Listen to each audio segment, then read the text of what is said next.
family dynamic, right? It's mom and dad and their two kids, and they touch on every single topic, and it's just fascinating to me. So here you go.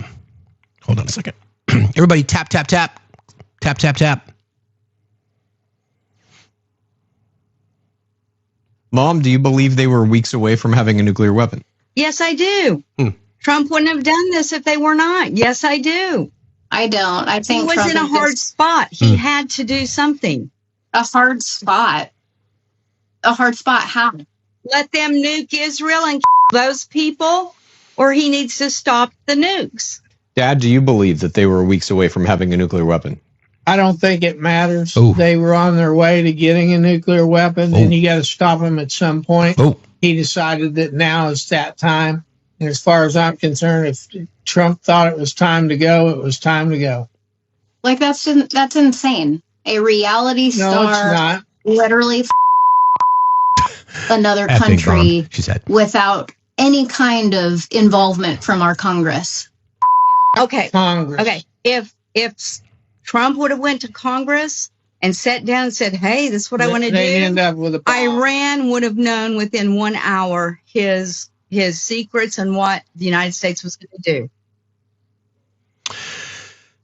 Okay, so that's a little taste. And again, I highly recommend you guys just checking out the Necessary Conversation. And I'm going to touch on some of that, an article that was shared with me. Thank you, Amy Don. I'm going to read that in a little bit about how these conversations that I've been desperate to try to have about objectivity, right? To try to be objective.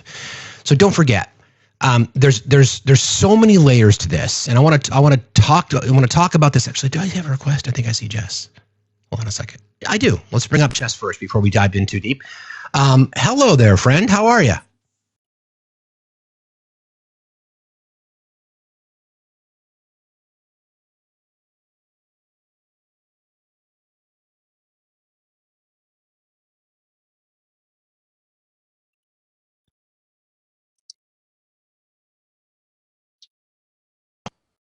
Now I got you. Okay, we good? Yes, thank you. It's always the first guest of the day for some reason. I don't know why that happens. Oh, gotcha. Anyway. Hi. So it's funny. I was just listening to it's funny. I come on. Hi. I come on and I was like, oh my God, me and my husband just watched that episode last night.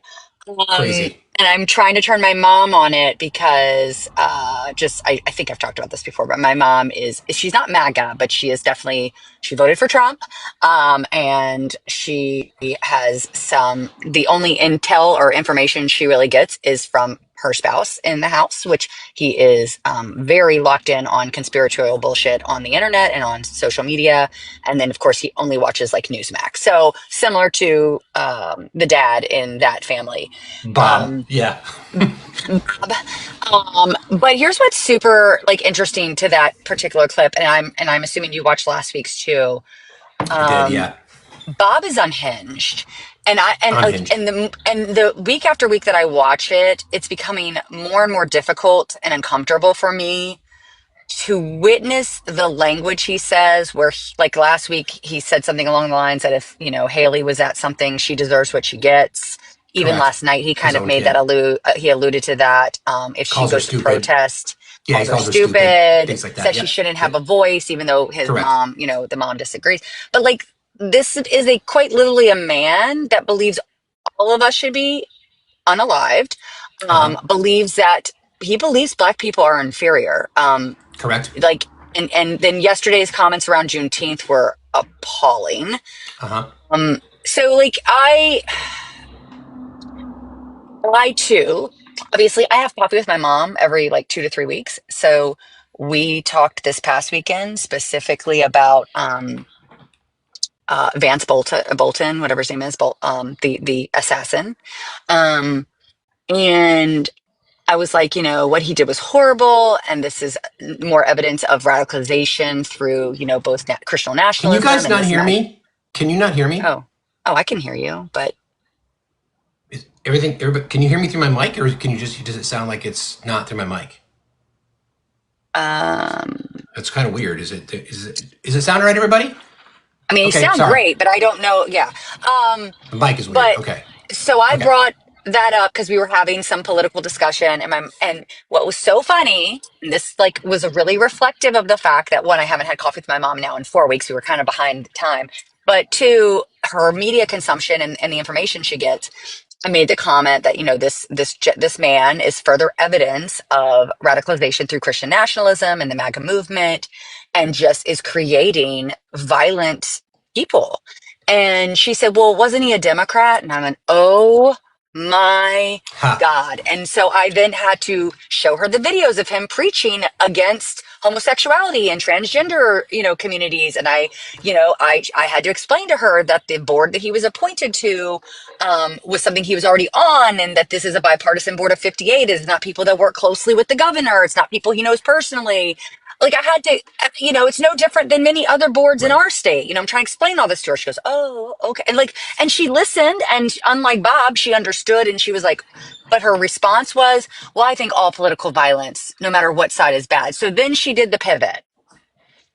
And I think I'm frustrated a little bit with the show because they are so willing to move on to a new topic and not push. And I think that their mom has the capacity to do better, know better.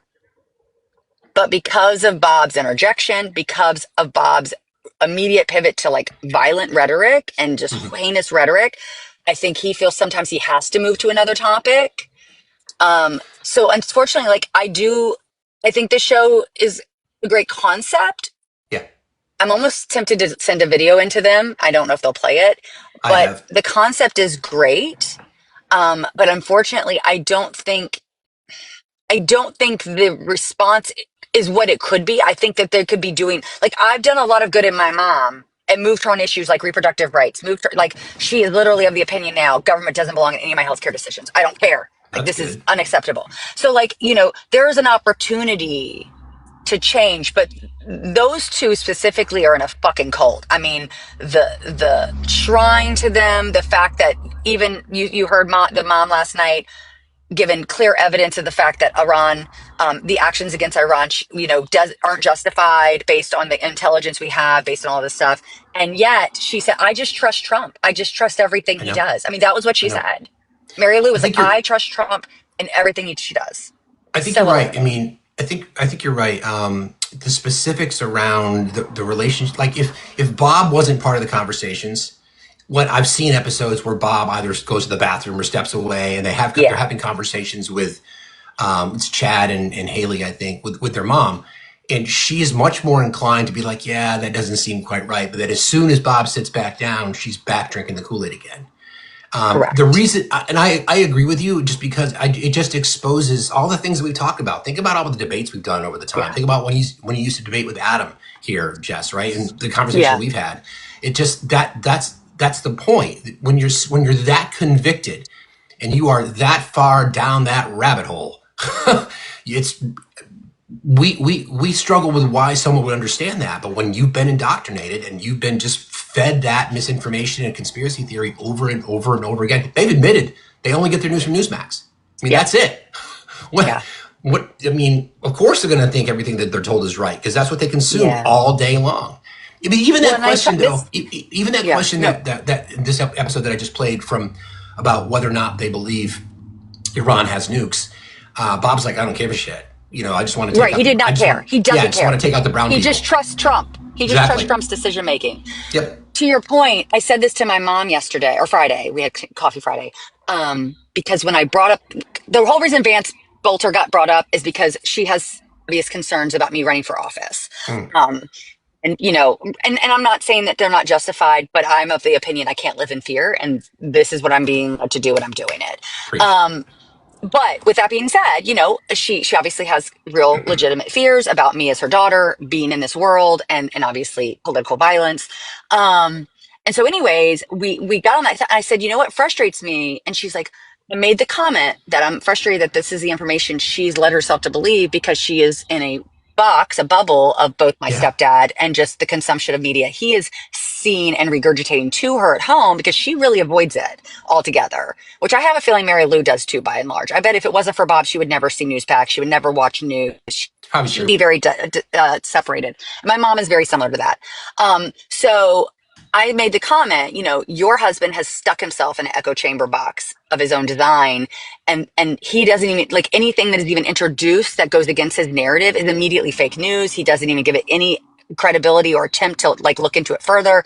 And she's like, well, you do that too. And I said, absolutely not. I said, we're going to stop right there. And we had a very lengthy discussion. And at the end of it, she agreed. I said, your husband is quite literally the reason I fell down the right wing pipeline of Parler and Telegram back in 2020 and 2021. His Facebook feed was so terrifying. I needed to know because I am that person that needs to understand where people are getting their information from, no matter where they land politically. And so I was like, Mom, I intentionally seeked out that information. I looked at who put it out, who was being paid for it, who it was benefiting, what was the purpose. I said, and everything led back to power, money, greed, oligarchy, and racism. All of I it. say it every day. Follow the money. All of it. And so, and I said, and there, nothing has been introduced since that point because I continue to go on X and see what is being consumed by the right wing media and see what the propagandists are putting out and try to dissect it and find out what's true and not true. So, like, this is not new. And I told my mom, I said, that's not fair. I said, unlike your husband, I know every source he talks about because I've actually taken the time to look into it.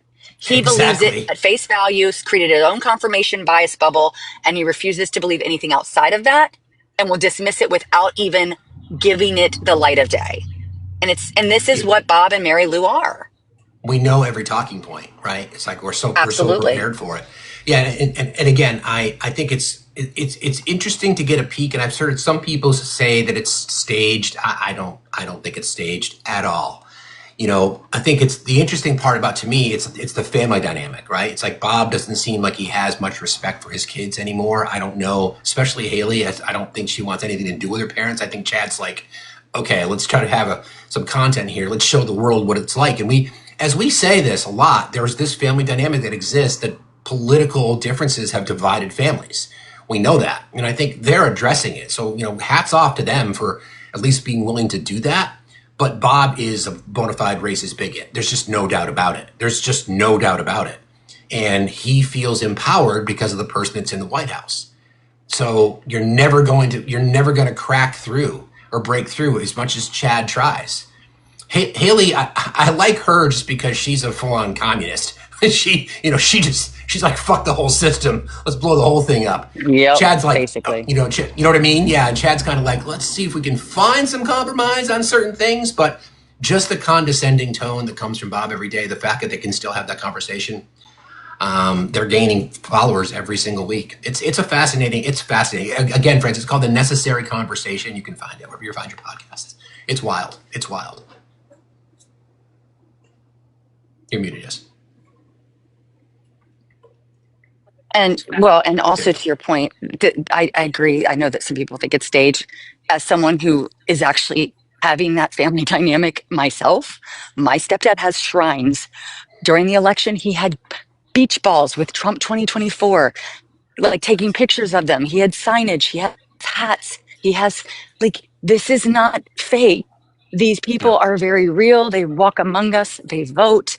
They do. So, like, and my mom, like, that was another part of our conversation, and I don't know, I'm being very transparent about my mom. Mom, I love you if you get this, but, she's, she's upset because she sees that him and his behavior has definitely put a wedge between not necessarily me and her, but me and him.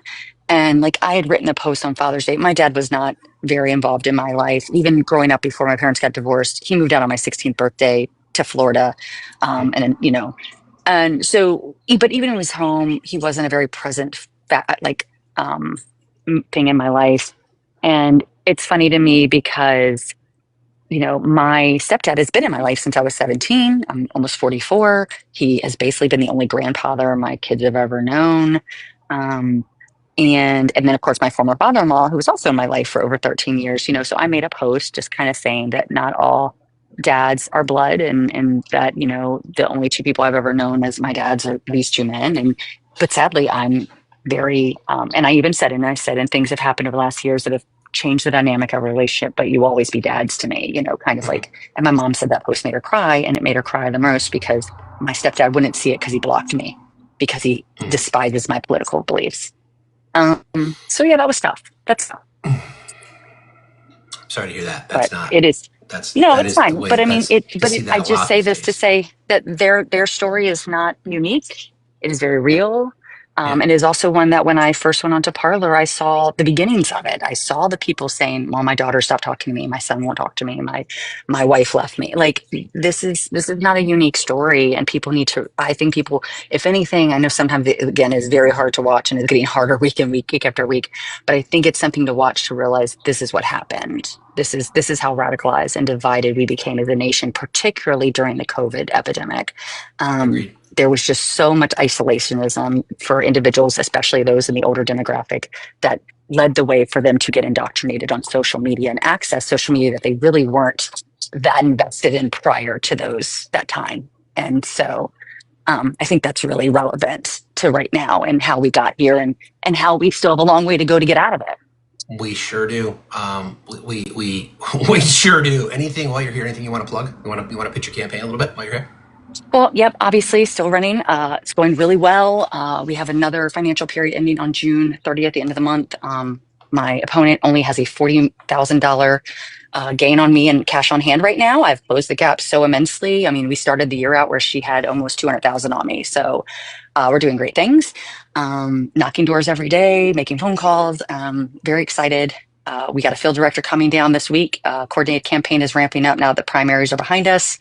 Was just at the gala the other day with our 3 statewide ticket winners, Abigail Spanberger, Ghazala Hashmi, and then Jay Jones. And I think Virginia has a lot of good in its future. I hopefully that our nation still exists and is in one piece in the next couple of years. But yeah, I feel really good about it. And I appreciate you, friend. And I'm going to go Always. work at the pool. So talk to you later. Thank you, friend, for being here. I love you, Jess. See you later. Take care. Love you. Bye. Bye. We love Jess. Jess is actually one of the first creators that I really started to follow, and I remember fanboying when she followed me back. So thank you. I don't know if I ever told you that story, but thank you for that. All right, so again, a necessary conversation. I would recommend you guys check it out because I think it's an interesting look into the world of dysfunctional families, specifically as it relates to, well, all families have dysfunction, but this one's specifically political. And I'll play some more sound. The reason I wanted to play that is because what the right-wing echo chamber has done, starting with Donald Trump, is to create this scenario that Iran is the threat, right? The Iranian government is the threat. Well, let's kind of unpack this a little bit because this goes back to weapons of mass destruction. Does the sound better, guys? I had a setting that I had to fix. Does it sound more normal now? Are we good for the most part? Everybody feeling like we're okay? Yeah. No, doesn't sound good? Doesn't sound good. I don't know why. I don't know what the issue is. I'm sorry about that, but any better? No, not better. No better there. I don't know. Okay, a little tin canish. Yeah, I don't know. It's something. Yeah, can you hear? You can hear no mic? Why is that? Huh. Every setting is right. Every setting looks normal. I don't know what happened. Can you hear sound? Hold on a second. Can you hear that? Did you hear that okay? Sound a little tinny. Sounds fine to me. All right, okay. It's just it's using the phone mic. Can't hear that. What the hell is going on? I got to fix this because the entire show is connected to some audio today. So hold on a second. Let me see if I can do this. Is that any better? Does that sound any better, guys? The entire time you sound fine. Sounds fine to you. We can hear you, but no audio. You just played. Sounds fine. Steve, it's good. Okay. I know. I just want to get it done. So all right. Let me do this. Can you hear this sound? Yes? Okay.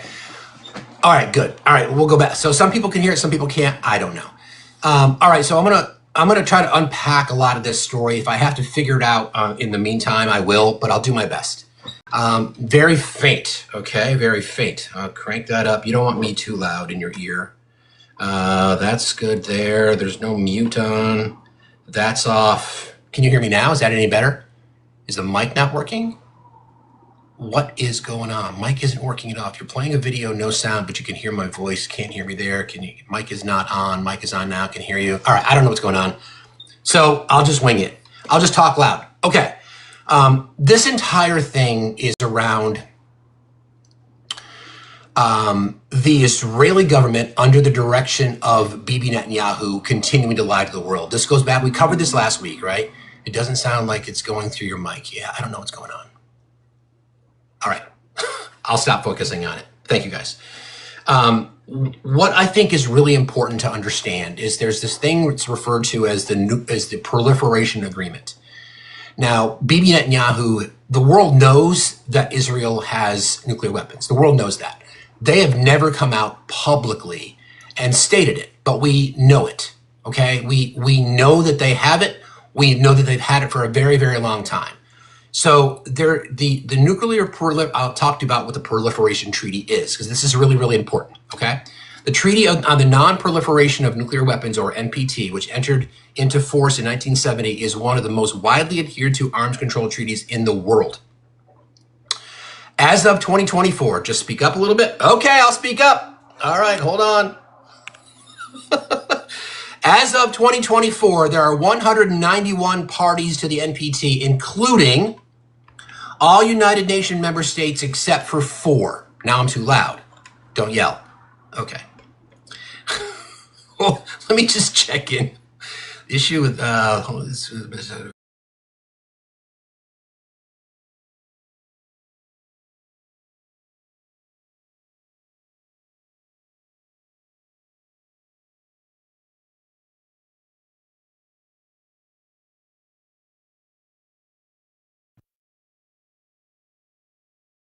who knows? Okay. Anyway. All right.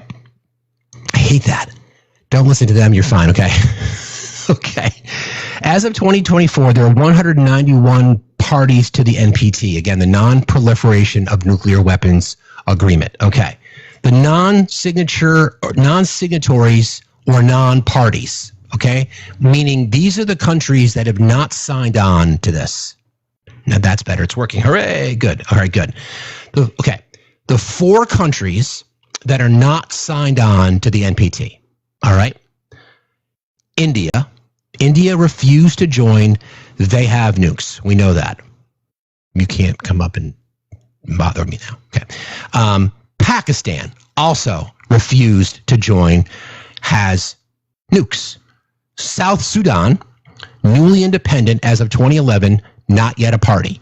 And do you know what the 4th country is? Anybody want to take a guess? I bet you know, because you're the smartest chat on TikTok.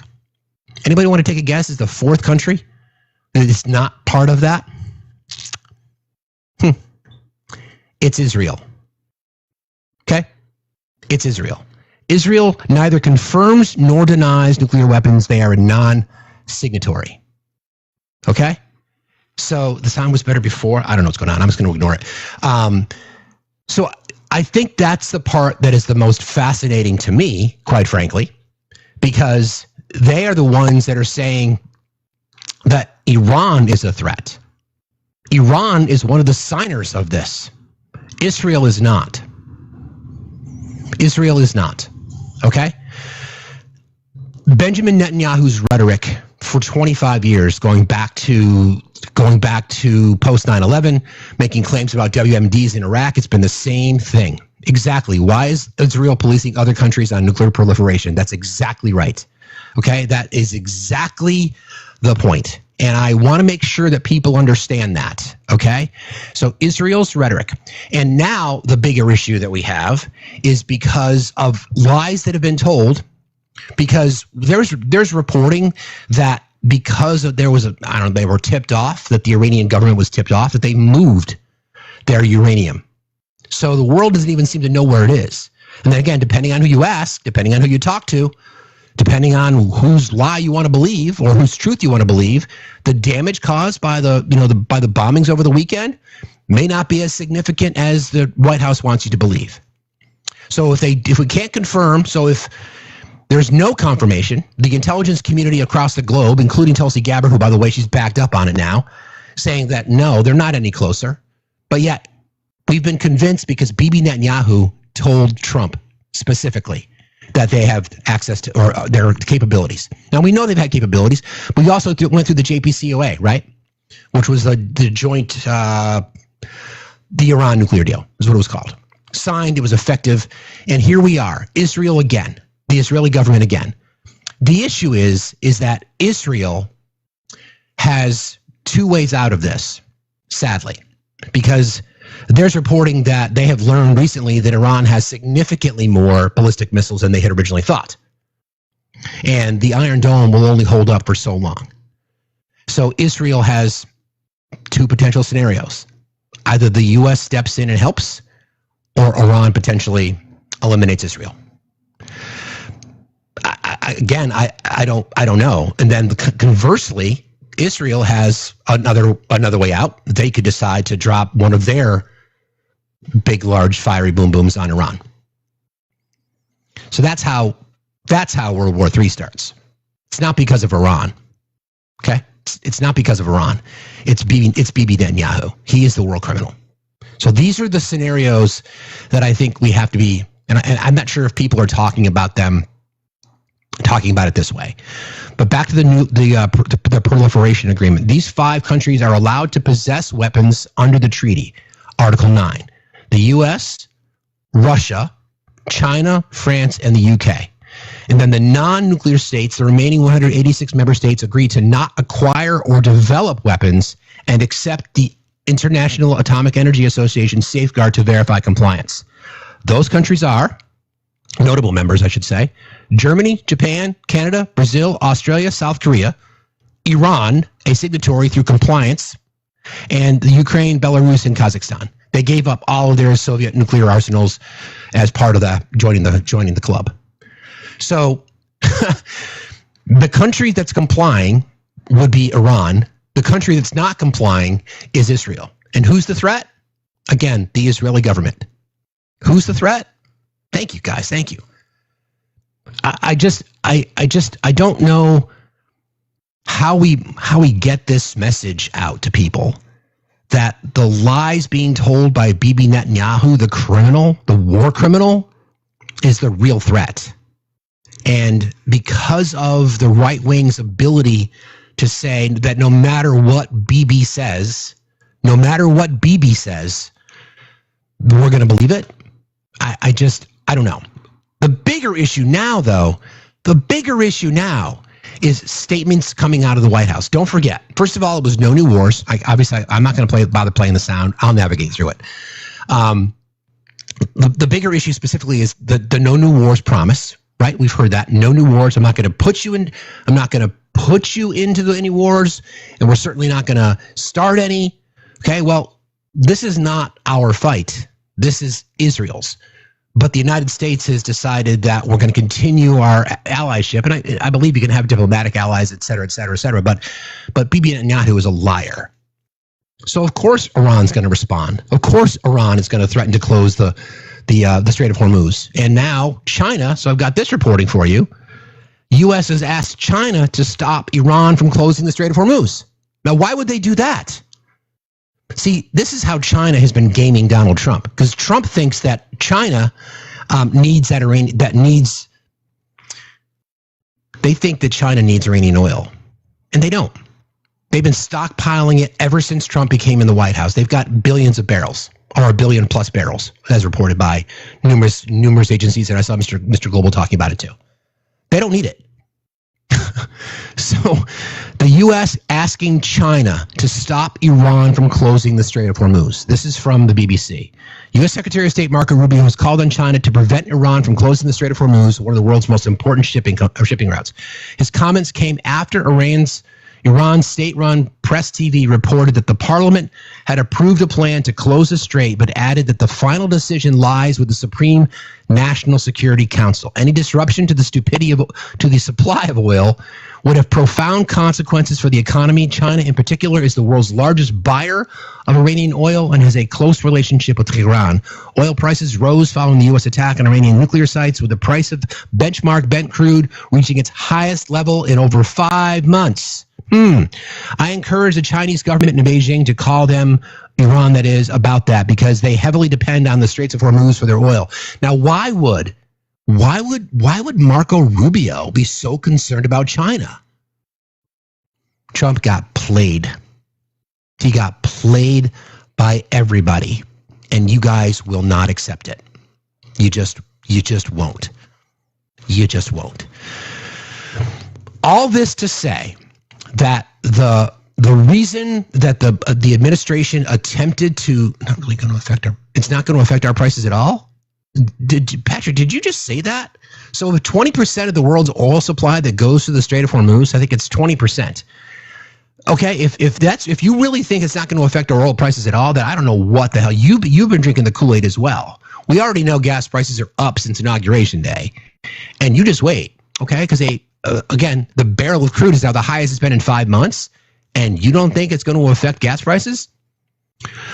Okay, so Patrick, what if Patrick had a clue?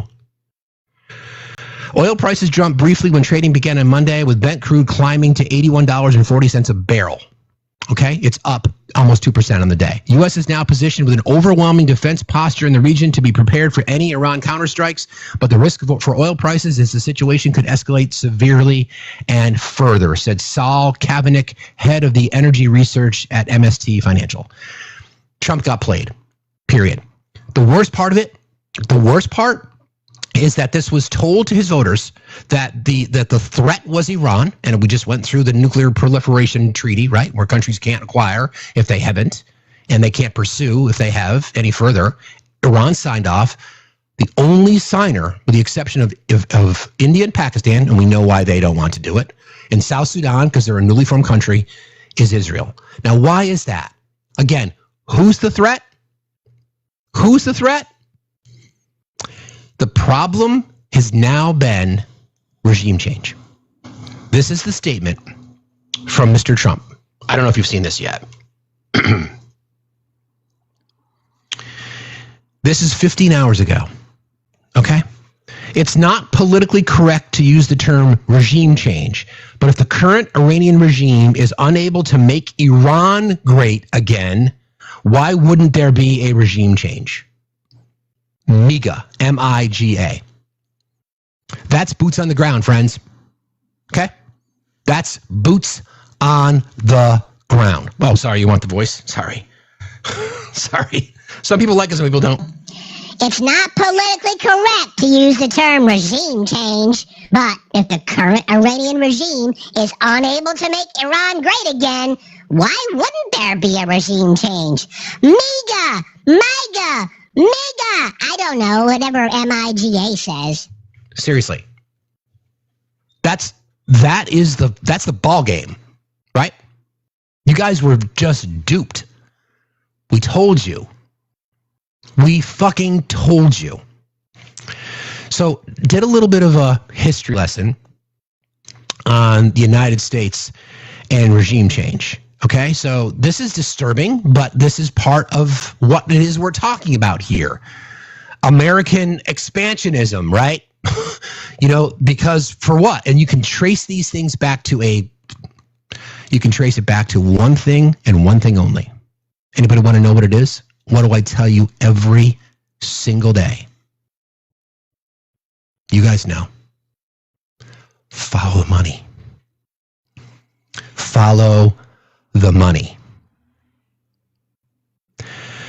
Notable examples of U.S.-backed regime change. Okay, the U.S. has a long history of regime change as foreign policy, often carried out through covert operations, military intervention, or economic pressure. These actions have been justified by various rationales: anti-communism, the Red Scare, national security, protecting American interests, or promoting democracy, but often have carried long-term consequences.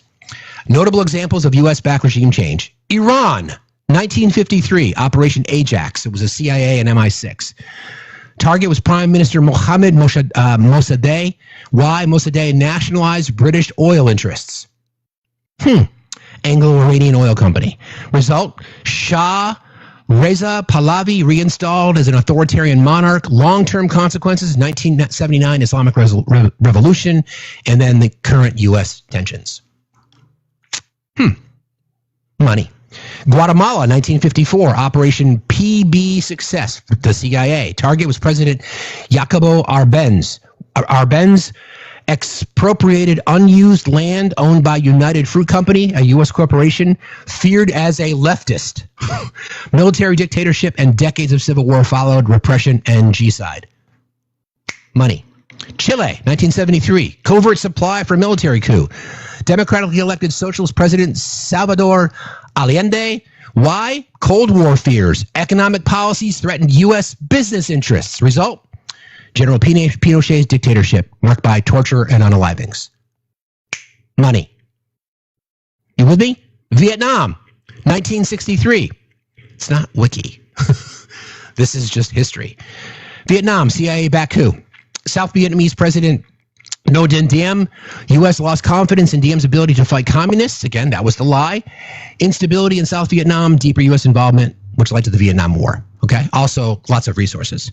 Congo, Zaire, 1960 to 1965. Prime Minister Patrice Lumumba was the target. Pro-independence leader perceived as a Soviet-aligned. Lumumba assassinated U.S.-backed dictator Mobutu Sese for decades was the result. Dictator, U.S.-backed. U.S.-backed. Okay. Iraq, 2003. Full-scale military invasion. Saddam. Alleged weapons of WMDs. Who told the lie to begin with? Who was it again? It was Bibi. He told the lie. Hold on a second. Let me get this. Okay. No WMDs. Collapse of Iraq state power vacuum led to ISIS. Yep. Libya, 2011. NATO-led airstrikes with U.S. support. Gaddafi was the target. Why? Humanitarian intervention amid Arab Spring, concerns about mass unalivings. Gaddafi was unalive. Country plunged into civil war and lawlessness. So in any of these that I've read so far, has there been anything that was positive? Anything at all? So we've got money, the lie of the spread of communism, and then some, okay, we're concerned. Okay, whatever. Panama, 1989, Operation Just Cause. Manuel Noriega was the target. Drug trafficking, threats to U.S. citizens, defiance of U.S. influence. Noriega captured, short-term regime change, long-term questions about sovereignty. Honduras, I've got a couple more for you. Honduras in 2000, I forgot all about this one, alleged support. President Manuel Zelaya was the target. Why? Because Zelaya's policies and alliance with Chavez alarmed Washington. Oh, gosh. Can't have any socialist policies. Military ousted him. U.S. under Obama was accused of legitimizing the coup by working with the new government. And then Cuba. Bay of Pigs invasion, 1961. Castro, communist regime, Cold War, failed invasion, numerous failed unaliving attempts, and then embargoes. Another couple of other examples. Ukraine, 2014. Russia accuses U.S. of orchestrating the Maidan uprising. The U.S. supported pro-democracy movements, not a formal coup. And then Nicaragua, El Salvador, Angola. Common tactics used, CIA-led covert operations, funding and arming opposition groups, economic sanctions to destabilize governments, disinformation campaigns, and then military invasions or occupation. And here we are all over again. Okay? Here we are. You've been duped. You've been lied to. It's not our war. Never mind the amount of people on the right who've said, oh, we don't want any more foreign wars. We don't want to be funding any more foreign wars. Right. You seem to have this issue, you being the people who believe the lies. Russia's got nukes. Okay? Russia has nukes, and yet you did not want to support Ukraine in defense of a country that has nukes. Israel, the government of, has nukes. Bibi has been lying about it. There is no evidence There is no evidence that Iran has them. Now, because Trump, the whiny bitch that he is, pulled this out of a deal just because it was signed by Obama that Iran was complying with, even according to the IAEA, they were nowhere near enough uranium enrichment to create a weapon. Now they are. Now there's reporting and stuff swirling around the interwebs about Russia being willing to give them warheads, although that would be in violation of the proliferation agreement. So we'll see. Once again, the information is powerful. Make sure we have it correctly. Have it correct. So where's the line? You've been lied to again. Now you're going to say that you support regime change. You were screaming about Joe Biden. What about Biden? And World War III. You were screaming about it. And now when Mr. Trump comes out with a statement like this, it's not politically correct to use the term regime change, but if the current Iranian regime is unable to make Iran great again, why wouldn't there be a regime change?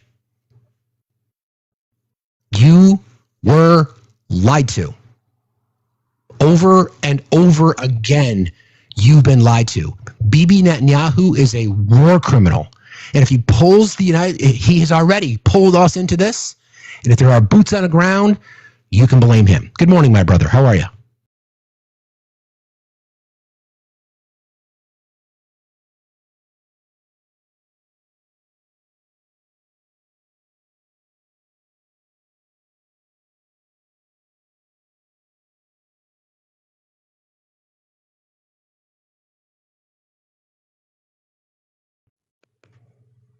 You there, Obi? I am here. I got you.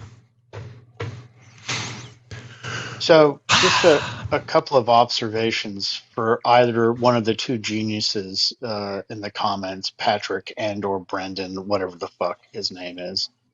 Vietnam was not a communist country because there was a centralized government and there was a fiat currency, automatically negating the ability for it to be a communist country.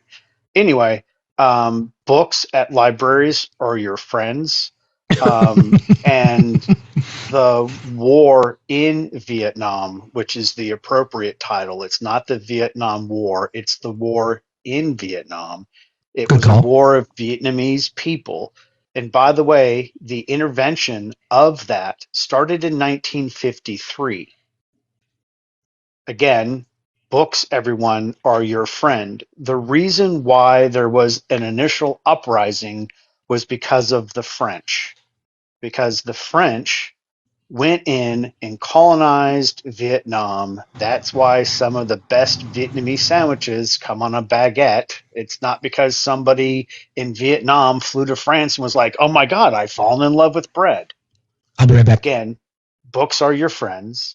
And because they owned all of the rubber tree plantations, because they were plantations, that is how this all started.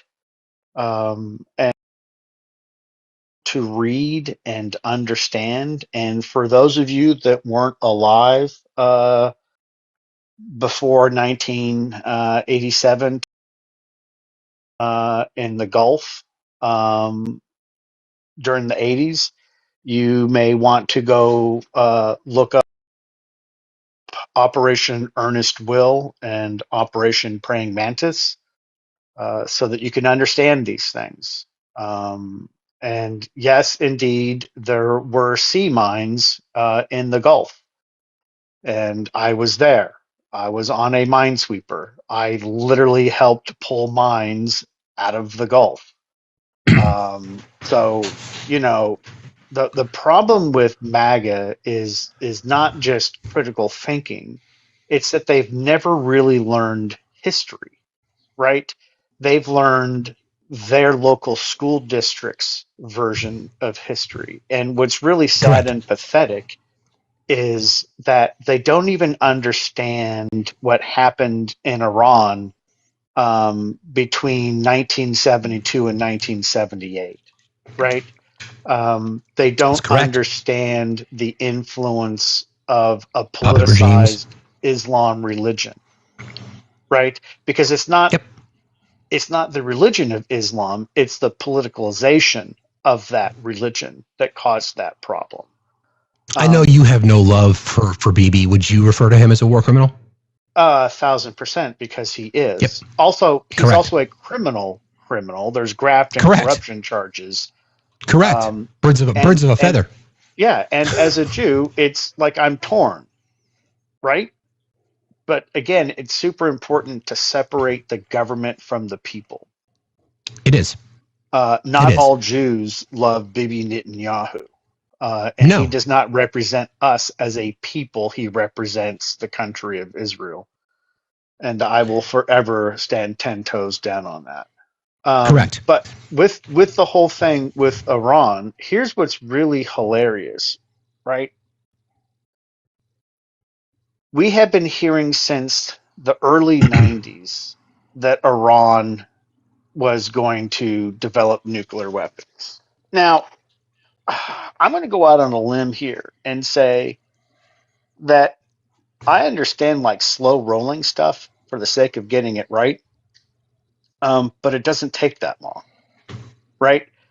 And what we know is that they didn't have the capabilities, and that the inspectors were going in there, and Iran was like, hey, listen, if we can have nuclear power, cool, right? Like, we'll be okay.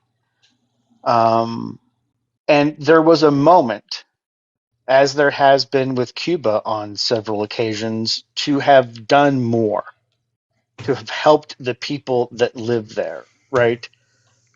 But the problem with the United States of America, to what you pointed out, is that for 141 years, we've been sticking our noses in other countries' businesses, overthrowing governments, installing puppets, right? Exactly. Fearful of communism. By the way, there's not a single communist country on the face of this earth. There isn't. We know that because we know what it takes. Not as it's been defined. Yeah, not as people like to define it. Correct. And also, right, China is 100% a capitalist country. Absolutely. It may be run by some pretty hardline, old school Maoists, right? Sure. But that generation is eventually going to expire like any paint job from Earl Schwab for $99.95, right? You know, true too. There's a Gen X reference for you. I just find it interesting that and then Patrick, except China, Cuba, Venezuela, etc. Again, they are not communist countries. No, they're not. It's just amazing, right? And I want to. Yeah, go ahead. Yeah, go ahead. No, I was going to say I want to land the plane specifically when it comes to this to Israel. Like I don't know if people know this, but most of you do because you guys are the smartest chat on TikTok, and I know Obi knows this. We provide without anything asked in return, $4 billion a year to Israel, which basically amounts to around 20% of their entire military budget. Do you know what Israel has, friends? Israel has free college, socialized medicine, and women can have reproductive freedom. So I don't know if MAGA knows that. I don't know if MAGA knows that. But you talk all the time that you don't want to be funding other countries. So did you know that? Did you guys know that? Again, I know you guys know this. When I talk about Israel, I'm talking specifically about the Israeli government. Okay, I'm not talking about the people because they're innocent in this as well. All right, they're caught up in it as well. Again, $11 million a day, roughly, that we are giving to Israel without asking anything in return. Instead, we are now expected to be their protector, so to speak. Again, they get free college and university, socialized medicine, and women have reproductive freedom. Did you know that, MAGA? Are you aware of that? Or did you know, MAGA, did you know that you are funding abortions in Israel? Did you know that? Did you also know that nowhere in the Bible does it say abortion is wrong? Exactly. Which is why it's 100% legal and fully funded in the state of Israel. Yeah, exactly. We're funding, like I said, socialized medicine. We're funding their health care, 20% of their military budget, and women's rights to their body. Though So I would go ahead. I would posit that the money does have strings attached, not from a conspiratorial perspective, but there are some things we're just not going to be privy to, right? I guarantee that the strings are the normal types of strings you would expect, right? We're going to give you these tools, but we're also going to tell you how to use these tools if we need them used. Do you know what I'm saying? Right? Yeah, I hear you. Yeah, that's fair. That's not necessarily a string, maybe more of a condition, right? Right, but I guess what I'm saying is that there's nothing in it for the United States citizenry in return, right? Oh, we're not getting anything from it other than this perception of security. Yeah. Other than having to go through 3 or 4 hours of interviews if you're not Jewish to go to Israel, sure. Yeah. Fair point. So they were TSA before TSA. That's right. So again, this is it's one thing to say that we know that Trump in the right wing echo chamber has been lying to their voters for a very long time, but this is something that I don't think you, first of all, were aware of, right? I mean, Obie's dating himself by saying, go to the library. Okay, I've got one in my hand. But thanks, buddy. I get the point. I love libraries. But anyway, but the reality of what was happened over the weekend is that this is leading towards another example of the United States wanting regime change. That's where this is going. Okay, and that's what the Iranian government wants to hold on to. They don't want regime change. That we know that the citizens, part of the Arab Spring, this goes back to that, the citizenry in countries like Iran have said, look, we want a little bit more freedom. We want a little bit more democracy, and that's what the government is afraid of. But at what cost, right? So the fact that the United States is now asking China to ask Iran not to close the Strait of Hormuz? Think about that. All because of Bibi Netanyahu. All because of the lies that he has told over and over and over and over again. And you same people, you mouth-breathing potatoes, you Justins, you Patricks, your Elis, your Andrews of the world, you guys were all 10 toes down on thinking that Kamala Harris was going to lead us to WW3. And now what you're saying is, well, it's okay because they had nukes. Who told you that? Bibi Netanyahu told you that. There's no proof that they were close to a weapon. Were they enriching more uranium? Yeah, they were. Because guess what? Because your fat orange fuckface pulled us out of the Iran deal, which was working. Yeah, 100%. And now here we are. So what you signed up for. But that's okay, right? That's totally fine. No big deal. So if you have draft age children and the call comes in, although I don't think there'll be a draft ever again, but are you going to be the one there? Are you going to be one there comforting a military spouse or family member if their son or daughter then gets put into another endless war in the Middle East? Over what? Over lies? Over regime change? Over expansionism? Access to more resources? That list I went through, all but 2 were connected to money. The other 2 were Red Scare, communism, blah, blah, blah, blah, blah. Come on. How many times do you have to be fooled to get it? How many times? I just, before you bail, I want to make sure, see if people can hear this. Can you? But that's not an answer to the question. Do you have them or do you not? Okay. As good an answer as you're going to get. Yes, you can hear that? I can. Okay, so this was Bibi Netanyahu being asked this question. This is Jay Tapper 2 years ago. This is Bibi Netanyahu being asked a question if he has access to large fiery boom booms. Okay, and then you can tell me, but the world knows. Listen to his answer. No question for you. Does Israel have nuclear capabilities and nuclear weapons? Yes or no? We've always said that we won't be the first to introduce it, so we haven't introduced it. But that's not an answer to the question. Do you have them or do you not? It's as good an answer as you're going to get. But what I'm saying is, if disclosure matters so much, what message does it send when you won't confirm something that is widely believed by the entire international community? How does that inspire the spirit of disclosure? I said that I said that it's not the spirit of disclosure, it's commitment, specific written commitment by Iran as part of the deal to disclose what it has. Iran undertook that specific commitment. I understand, but you know what their take on it is that you won't even confirm that you have nuclear weapons when the world already believes that you do. Why? Why keep that quiet? Well, you can make all your assumptions. One thing is clear. Israel is not threatening the annihilation of any country. So, yeah, thank you guys. Chris Cuomo, not Jay Tapper. You heard it right there, friends. You heard it right there. Benjamin Netanyahu screaming that Iran's not following the rules. Do you think Bibi's letting the IAEA come in and inspect their nuclear devices and their resources and their programs? Fuck no, they aren't.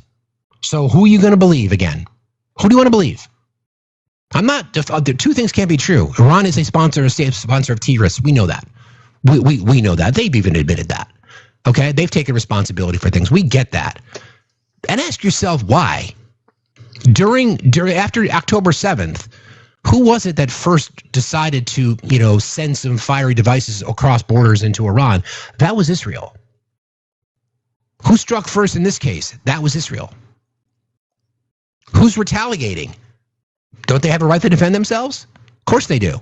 Of course they do. We're getting dragged into this because of lies. Sounds familiar. Regime change. Sounds familiar. And do you trust the administration to handle this properly? They will go to the highest bidder. They don't give a fuck. He wants a win. He being the twice impeached, 4-time indicted, sexually abusing, fraudster, convicted felon wants a win. And he ain't going to get it. He's been duped, and you've been duped. Everybody keep tapping and sharing, please. We're going to get into our topic in just a second. Just a couple more things I want to cover off on, because like we talk all the time about how this is all a distraction. Don't forget, the big, bold, beautiful bill is going to kick millions of people off of health care, deny children the access to food, kick veterans off of health care, eliminate jobs, et cetera, et cetera, et cetera, et cetera. That is still working its way through the Senate. So we have some reporting that the Senate parliamentarian has, said, no, you can't do this. The parliamentarian rules, part of what the Republicans are trying to do is jam this through the process of reconciliation, which means it would be filibuster proof, meaning it would just be a simple majority to pass. That happened in the House, so now they're working on making sure that they're following the rules. The problem is the Senate parliamentarian has said, well, to do this through reconciliation, it's got to be budget specific. There can't be, like, for example, she said no, because Republicans actually tried to limit the power of a judge, saying that a judge and or anyone else, an independent district judge, can't hold someone in contempt. That's fucking stupid. Also, These are some of the other rules. Go ahead, I'm sorry. You had something you want to say? Yeah, I was going to say, I hope you go through the list, because it's fucking ridiculous what they're trying to do in a budget reconciliation process. Yeah, so on Friday, they ruled against several more Republican provisions in Trump's mega bill, including language to bar immigrants who are not citizens or lawful permanent residents from receiving food assistance under SNAP. She also ruled, Elizabeth McDonough is her name. She's been the parliamentarian for a while across numerous administrations. A key Republican pay for in the bill, a proposal requiring states to pay a certain percentage of food assistance under SNAP, depending on those states' error rates in delivering aid, basically wanting to shift the burden to the states. And we already know red states cannot supplement their budget. So who do they depend on? The federal government to do that, right? To make sure that, kids can eat. So the parliamentarian said no to that. There's a few other things that are also listed on this craziness. Several key pieces of the massive bill to implement the agenda run afoul of the Byrd rule and must be taken out of the package to allow it to pass with a simple majority vote. They include provision that would have placed a funding cap on the Consumer Financial Protection Bureau, which would have cut $6.4 billion from the agency. Again, the Consumer Fraud Protection Bureau protects consumers from fraud. They have a $7 to $8 billion budget, and they've recovered 25 or 30 billion a couple of years ago. So basically what that does for you and I, for all of us, is big banks, predatory lending, fraudulent loans, fraudulent fees. That's what the Consumer Fraud Protection Bureau does primarily. And you know who was under investigation, friends? Do you know who was under investigation by the CFPB? I do. I know you know, Obi. Why don't you tell us? Let's see. His name is Elon Musk. Correct. And that was one agency that he identified as waste, fraud, and abuse. Same thing with USAID. Do you know that Elon Musk was also under investigation by USAID? Yeah, Indeed, for misappropriation of funds during Ukraine and when Starlink was going up. Did you know that? Did you guys know that? Why would anyone support cutting funding to the Consumer Fraud Protection Bureau? Oh, I know. It's so fucking banks and those predatory lenders can continue to rip off people. You know, when the Biden administration passed legislation, either through executive action or whatever it might be, to cap bank fees at $5, why would you people not cheer for that? Oh, because Biden's name was on it? What does Trump do? They come in and they remove it. So now the banks can rip you off. Make America great again. Those banks are ripping us off now. Woohoo! Doesn't it sound stupid when you talk about it in terms of that, in terms like that? Doesn't it sound just dumb? Like, why the fuck would you care about? Why would you want banks making more money on your backs? Why? So we're going to keep our eyes on that. She also ruled against language cutting $1.4 billion in costs by reducing the pay of Federal Reserve staff, cutting $293 million by reducing the Office of Financial Research, including cutting $771 million by eliminating the Public Company Accounting Oversight Board. Senate parliamentarian advised that certain provisions in the Republicans' One Big, Bold, Beautiful Betrayal bill will be subject to the Byrd Rule, ultimately meaning they will need to be stripped from the bill to ensure it complies with the rules of reconciliation, which means that bill that came from the House that they signed off on is going to have to go back to the House. And then they're going to see the infighting. And don't forget, Trump needs this budget to pass because ICE is over budget. And they're going to run out of money next month. They cannot continue to round up innocent people that have brown skin because they're going to be out of money. And then they're going to talk about illegally appropriating funds from certain areas, which is part of what they want to do. So we're going to continue to keep our eyes on this. And as a reminder, we watch this shit every day so that you don't have to. But I'm encouraging you, friends, to please pay attention. And I want to say this again to everybody in here, all 847 of you. By the way, if you have $1, you can donate to our donate to our $1 a day campaign. You can either do that through Cash App, PayPal, or Venmo. They're above my head. Please be super vigilant about what you see as information that comes out, especially in regards to the Iran-Israel situation. Okay? Please be super vigilant. It's easy to grab a headline. It's easy. We accuse the rightly so, of that all the time. But now I'm asking you to be extra diligent. So please don't post something in the chat that you can't confirm. Our mods are on it. And I want to give a special shout out to our mod team. I know we talk about them a lot, and I love each and every one of them. But they spent a lot of time this weekend making sure that we're all aware of the most recent information. They do a ton of fucking work in support of what we do here. I'm just up here yapping. They're the engine. I'm just the loudmouth. They're the engine. So again, hearts to the chat for mods everywhere, because if you're a creator in this space and you do what we do, we could not do it without our amazing mod team. So thank you all. And thank you all for everything you do every single day. Appreciate y'all. So again, just be hyper vigilant and diligent in how you research. Okay? Cool. All right. Let's get into our topic. You can stick if you want, Obi. Glad to have you here. Hey, just one thing. Did you see the parliamentarians ruling on, there was a last minute, of course, attachment of, before you sue the federal government, you have to put up money? Oh, right. I did see that one. And she's like, yeah, no. Yeah, no, that was, it was like the shortest response. That parliamentarian must have been going like, guys, this is getting ridiculous. Yeah, you guys are dumb. Yeah, and you said something that was, the irony of it is just dripping. So we have a bureau that protects consumers, that helps consumers get more money back than it costs to run the entity. But that's fraud, waste, and abuse. That's called capitalism. Exactly. Stephanie, thank you for your donation. I really appreciate you. Thank you so much for doing that. Thank you, Chad. Thank you, guys. Thank you, Stephanie. Again, thank you, Dana. Thank you very much for contributing your buck. Appreciate you. Thank you. That's very sweet.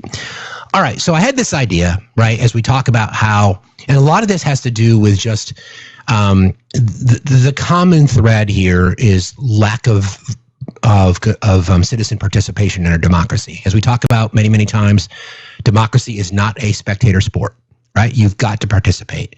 So I'm going to give you some scenarios, and these are hypotheticals, right? Obviously, these are hypotheticals, and these are aligned with, I just asked the question. So I asked you ChatGPT, and then I kind of did some research as to, if this makes sense, then what would have happened in this case? So if then, like the whole if then principle. If this happens, then this happens. So I asked the question, hypothetically, what if Jimmy Carter defeated Ronald Reagan? Okay, everybody, this is going to require some critical thinking, which I know all of you have because you're the smartest chat on TikTok. And as I go through some of these, if there are some scenarios that you want me to unpack, I'd be happy to do that for you. But let's start here, okay? If Jimmy Carter had defeated Ronald Reagan in 1980, the trajectory of the U.S. and global history would have been significantly altered. The counterfactual opens up a fascinating alternate reality where Carter gets a second term and the Reagan Revolution never materializes. Here's a breakdown of what that might have looked like. A couple of things that would have had to have happened, right? Because there was a lot of malaise in our country. Don't forget, there was the crisis of confidence speech that he gave, which he got panned for, right? So we had a lot of inflation at that time coming off of, the oil glut, the Iranian oil embargo, by the way. In this scenario, Carter manages to resolve or defuse the Iran hostage crisis himself, right? Without, and obviously that was a favor done to Reagan because he announced it on Inauguration Day that they had been released. That was part of our childhood. For those of you who are old enough, because you're not Gen X, you weren't raised by neglect and hose water. Obi and I were. That was part of our childhood, that you saw the images every single day of Americans held hostage in the Iranian embassy. Again, Carter manages to resolve or defuse the Iran hostage crisis before the election, avoids the malaise label by aggressively tackling inflation and energy issues, and then out-debates Reagan and reassures Americans with a more confident and optimistic message. Again, this is hypothetical, okay? Carter wins narrowly as a result. Reagan fades from national politics, and the conservative wave is delayed or derailed for decades. Second term Carter agenda. Foreign policy. No Cold War escalation. Carter continues his emphasis on diplomacy, arms control like SALT II, and human rights. No Reagan doctrine. U.S. avoids arming anti-communist insurgencies like the Contras or the Mujahideen, or does so significantly less aggressively. And then stronger focus on the Middle East peace process, building on the Camp David Accords. Menachem Begin and Anwar Sadat, right? Israel, Egypt. A peace accord. Camp David, historic. Remember that moment? There's that great picture of them shaking hands on the front steps of the White House. Okay, those are some high-level foreign policy issues. Anybody disagree with those things being positive? I mean, no Cold War escalation, no Reagan doctrine, and then stronger focus on Middle East peace. These are legacy issues. Don't forget, right? They talk about, the water behind the dam.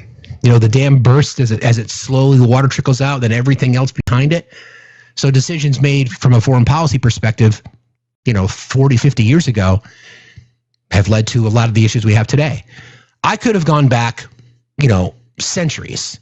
I could have gone back centuries, and I don't want to exclude anyone for the purpose of this conversation. I just landed on the last 50 years because it seemed to cover most of us. We were young enough or just becoming of age, Gen X, Boomers, Generation Jones, older millennials, things like that. So this is that point in history. And then, like I said, if anybody has another idea of another what-if scenario, we'll use the tools that we have and we'll plug it in. Okay? All right.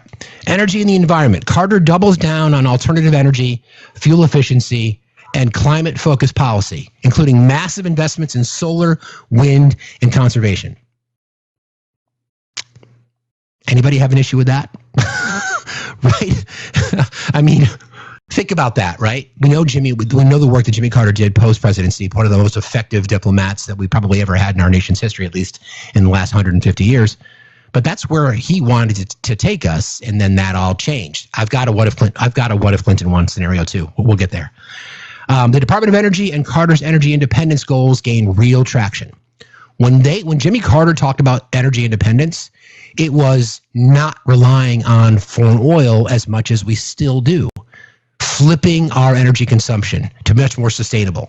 That was his plan. It was a gradual growth in solar and wind, climate-focused policy. 50 years ago, he was out ahead of this kind of stuff. That's what he talked about during his first administration, but there was no appetite for it then. None. So he was before his time. All right. The economy. Carter works more closely with Paul Volcker at the Fed to tame inflation, but stagflation remains a political challenge. It was tough economically. Globally, it was tough economically then, right? But again, his economic policies catered more to the middle class. Possible early adoption of industrial policy to rebuild American manufacturing. Who was primarily responsible for shifting jobs overseas? Anybody want to take a guess? That would be Mr. Reagan. Okay? So if MAGA claims about America first, jobs at home, we started to really see a drop in the manufacturing sector in our country with Reaganomics, because corporations realized, hey, I can get a tax cut and I can ship jobs overseas. Wow, look at my profits now. Boom, boom, boom. Follow the money, friends.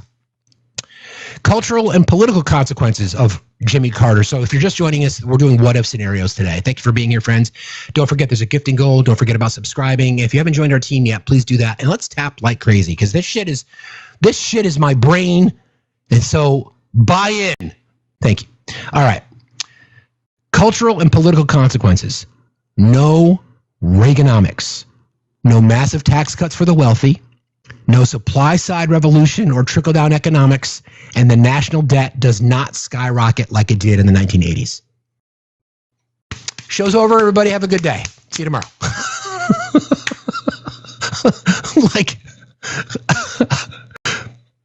Again, this is hypothetical, right? This is hypothetical. These are things, don't forget, we struggled to get mid-50s for voter turnout, okay? Cultural, political consequences of that list again. No massive tax cuts for the wealthy, because that's what it started. That's when we really started to see the chopping down of the corporate tax rate from 48% to 35% to 28%, et cetera, et cetera. And it's been on a precipitous fall since then, with the exception of Bill Clinton. No supply side revolution or trickle down economics, and the national debt does not skyrocket like it did in the 1980s. No government is the problem ethos. The anti-government rhetoric that defined the Reagan era is muted. Carter's emphasis on government as a moral actor endures longer. Like I've said, government exists because the private sector doesn't solve these problems. The anti-government movement really came from Reagan, meaning that government, we can't trust the government. We're here. I'm an outsider. I'm an actor. I'm a celebrity. I'm not part of the swamp, et cetera, et cetera, et cetera, et cetera, et cetera, et cetera, et cetera. This is a big one. Social and cultural shifts. Carter's more cautious approach to social issues. The moral majority and Christian right may grow louder, but they will not have Reagan's national platform. Again, thanks for joining. Everybody have a good day. Don't forget about when the Christian nationalist movement, the Heritage Foundation, the Federalist, is it the Federalist Society? Yeah, that group. When they saw what they perceived as a degradation of the moral fabric of our nation, right? When you started to see women burning their bras, a much more vocal LGBTQ movement, post-civil rights, they did not like that. So they needed to identify a target. So they couldn't just say, we want to become Christian nationalists. So why don't we do this? Why don't we go after Roe v. Wade? So they needed a champion. And their champion was Ronald Reagan. Ronald Reagan was the face of that particular movement to say, let's go after it. It took 50 years, and we know what happened. So imagine if Jimmy Carter wins the election, then they still have a voice. They just don't have the national platform. They don't have Ronald Reagan telling America that women shouldn't have rights to their body. Okay? LGBTQ plus and civil rights progress, but just may occur more slowly. Carter was progressive, but not aggressive enough on those fronts. Fair criticism. That is fair criticism. He was not progressive by today's standards, but he was progressive by 1979, 1980 standards. So yes, there would have been movement, but just not as much. But again, movement forward is better than regression. Okay? So long-term ripple effects. Cold War issue. Less aggressive arms buildup. Maybe détente lasts longer. These are all hypotheticals. Issue. Soviet Union fails later or reforms differently without Reagan's pressure. Yeah. Okay. The Middle East. Greater U.S. role in peace building, maybe fewer proxy wars. Climate policy. U.S. becomes a leader in renewables 30 years earlier. Becomes a leader in... How many times do we say it every single day? Like, why would we not want to be, if you want to make America great, if you want America first, then why wouldn't we be the leaders in renewable energy? Why wouldn't we be the leaders in education? Why wouldn't we be the leaders in all these kinds of things? If you truly stand by that ethos that you want America to be the best, then put your money where your mouth is. Think about the opportunity. I always thought about this coming off of the financial crisis caused by Reagan-type policies. 2008, 2009, and we had to bail out the auto industry and the making industries, which I hated that we had to do, but I sadly understand why we did it. But imagine if GM and Ford Motor Company and the big three automakers took that as an opportunity to say, you know what? Why don't we start really, really investing in electric vehicles? Or why don't we come up with a scenario where we're going to use our engineering firepower and our talent to build a national railway infrastructure? But what did they do? They pocketed the money and made more gas guzzlers. So what an opportunity, right? No, Felicia's traveling today, friends. She'll be joining. We'll be talking a couple of nights this week. We'll be doing some lives later this week, but she's traveling today. So again, it's just an opportunity to rewrite history, so to speak. And then political realignment. The conservative shift is delayed. New Deal coalition lasts longer. More civil rights expansions. Less bending the knee to corporations, more labor power encouraged, more civil rights, more investments in education, right? These are the political realignment that we're looking for. All right, in summary, if Carter had defeated Reagan in 1980, the conservative realignment would have been blunted, reshaping U.S. politics for decades. Climate and energy policy might be decades ahead of where it is today. U.S. may have remained more diplomatic and restrained abroad, potentially avoiding some Cold War flashpoints, but Carter's struggle with inflation, weak support in Congress, and cautious leadership style might still have left the Democrats vulnerable in 1984. That's factual. No doubt about it. Anybody have an issue with that? Anybody have an issue with what that would have looked like? And again, just be objective, right? Just ask yourself, be objective. What would that look like now? Ronald Reagan led to so much of what we currently have in our world. And yet the conservatives still put him up on a pedestal because he is their champion. He is their champion about, telling women what they can and can't do with their body. He is their champion when it comes to corporations getting tax cuts and bloated returns, et cetera, et cetera, et cetera. Okay. And then it just added this little, the president who stayed, how Jimmy Carter changed the 1980s is the headline of the story because it offered a story. So I'll read this real quick. In an alternate 1980, Jimmy Carter, bruised but not broken by recession, the energy crisis, and the Iran hostage standoff, surprised the nation by narrowly defeating California Governor Ronald Reagan.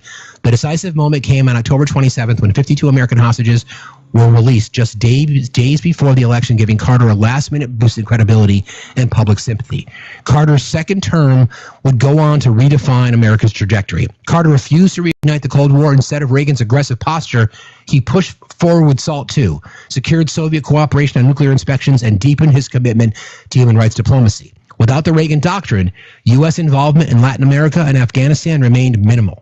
The Soviet Union, left without a clear Western antagonist, entered its decline more slowly, ultimately fragmenting in 1993, not in 1991. Often mocked for his Cardigan speeches, President Carter doubled down on his energy agenda. The 1983 Solar Renaissance Act created a national grid of renewable energy projects. By 1990, 15% of U.S. energy came from solar and wind. By 1990, I don't even think we're at that number now. 15% came from energy from solar and wind, a milestone decades ahead of schedule. Gasoline taxes were unpopular but effective, cutting consumption and reducing oil imports by nearly 40%. Follow the money, friends. The exercise we went through regarding regime change, what is most of it connected to? Black gold, Texas tea. First thing you know, sorry. Hey, Jed. Gen X flashback.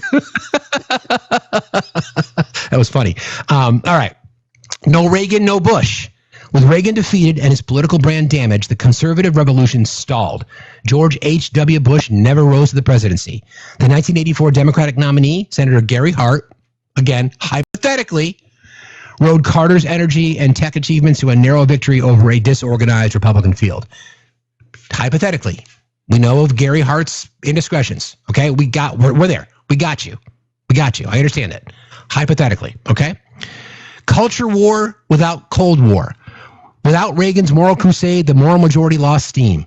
Evangelical political power peaked early and faded by the late 80s.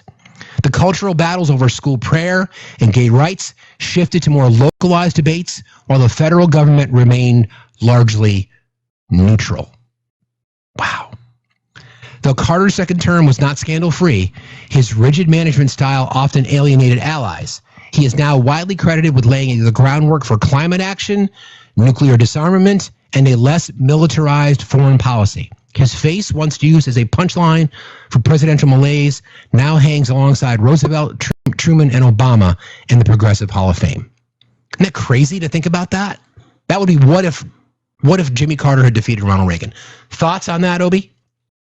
Well, I want to add a couple of things that I think is really important. One, Jimmy Carter graduated from the U.S. Naval Academy and served in World War II in the submarines. Two, Jimmy Carter was a part of the advancement into nuclear-powered submarines and qualified and went to school. So Ronald Reagan never served, and quite frankly, was an idiot, much like Trump, just a really stupid person. And listen, there are just some dumb people that fail upward, right? Jimmy Carter automatically understood maths and science. Ronald Reagan didn't.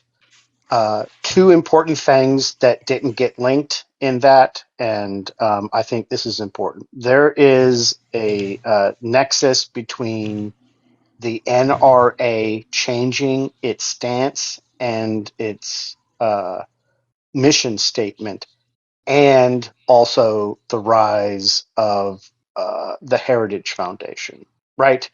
And it was because the NRA realized that as a political action group, it could raise more money than being a firearms safety group. And that indeed led to the rise of people like the Heritage Foundation. So all of these things are intrinsically linked. Jimmy Carter would have definitely expanded nuclear safety for nuclear power plants, would have at the same time understood that battery technology is super important. Why would he have understood that? Because he served on submarines that had to surface to charge batteries. Right. And he also understood the power of nuclear energy on a submarine.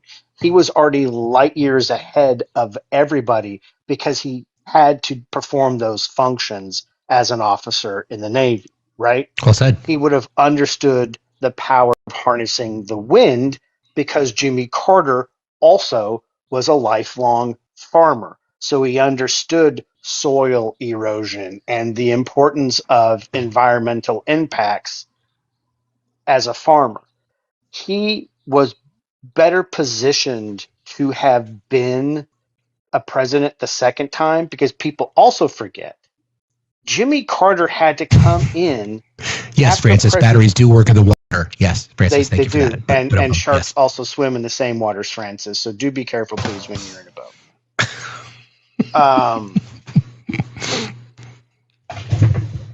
Now I totally spaced out where I was going because that's okay. Francis was fucking. That's okay.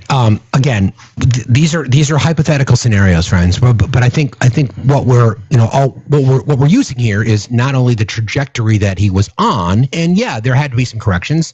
When Jimmy Carter, somebody who was significantly charismatic, which, again, that's a problem when it comes to our elected officials in general. But the scenario that we just went through was how close we are to have an entire different outlook economically, socially, culturally, if Jimmy Carter had beaten Ronald Reagan. All right, the next what if. All right, what if there was no such thing as Citizens United? If Citizens United versus the FEC in 2010 never happened, or if the Supreme Court had ruled differently, the landscape of U.S. campaign finance, elections, and political influence would look radically different today. Here's a breakdown of what this alternate reality might look like. First, a quick reminder, what was Citizens United? 2010 Supreme Court decision ruled 5-4. The corporations, unions, and other organizations could spend unlimited money on independent political advertisements. It gave rise to super PACs and a flood of so-called dark money, fundamentally transforming the United States elections. Here's the alternate reality. What if there was no such thing as Citizens United? 1, less corporate spending and billionaire spending. Without Citizens United, corporations and ultra-wealthy donors would face stricter limits on funding political ads and electioneering. Super PACs, which can raise and spend unlimited money as long as they don't coordinate with campaigns, likely would not even exist in their current form. Campaigns would still raise money, but spending by entities like the Koch brothers, Sheldon Adelson, George Soros, and others would be dramatically reduced or forced into more transparent channels. Does anybody have an issue with that? Does anybody have an issue with more transparency when it comes to campaign financing in general? Does anybody have an issue with that? Objectively speaking, nope, right? Nobody's going to have an issue with that. Why would we? More transparent campaign finance. Dark money groups like 501c4s, nonprofits would be far less effective or influential. Public financing of campaigns or small dollar donation models might have gained more traction and more legitimacy. And then the Federal Election Commission, or FEC, would likely be stronger, not as hamstrung by enforcement. What do you got? You can have that. Again, emphasis on small donors, emphasis on individuals, because one of the things I don't think people talk about enough when it comes to Citizens United is the dark money. So if you believe in transparency, then dark money is toxic. Dark money accounts for between 25 and 30% of all monies raised, both sides, right? This is an apolitical discussion here. I don't think, and I think I would like to say we can find common ground on overturning Citizens United. I don't know if we can, but if the argument is there's too much money in politics, then it starts with that. Okay? All right. Different election outcomes. While hard to prove, and again, this is hypothetical, these are some scenarios. 2010 midterms. The Tea Party surge may have been weaker without super PAC funding. Yes. Agreed. 2016 presidential election. Trump benefited from massive outside spending by dark money groups. Clinton, too, had super PACs, but the imbalance in issue ads could have shifted voter behavior. Dark money, including money from Russia, to help support Trump. We know that. All right? Again, hypothetically speaking. State and judicial races. Billionaire-funded PACs have poured millions into flipping state legislatures and court elections. Without Citizens United, these races would have been less distorted by money. Democracy. Public trust might be higher, hypothetically speaking. Surveys consistently show that Americans across party lines dislike Citizens United and want money out of politics. Without it, there'd be less cynicism about political corruption and more faith in democratic institutions, hypothetically speaking. Lobbying would still exist, but the direct link between money and speech wouldn't be as legally protected as it is today. That's a big one, right? That statement right there. Lobbying would still exist. You know how I feel about lobbying. I don't think I should. First of all, I would outlaw it. Like if you were a lobbyist, you can't be an elected member of Congress, and you can't become a lobbyist after you leave Congress. Kill it. But the direct link between money and speech wouldn't be as legally protected because it is now. Influence, right? Every single political thriller that we've seen, whether it be House of Cards or whatever it might be, we certainly know that speech is influenced by money. The emergence of alternative models. Small dollar grassroots fundraising, for example, Bernie, AOC, Liz Warren, might dominate political strategy much earlier. More candidates from working class or underrepresented backgrounds could viably run for office without relying on billionaire backers. We always talk about more options. Don't like the two-party system. Citizens United is one of the reasons why we have two-party system.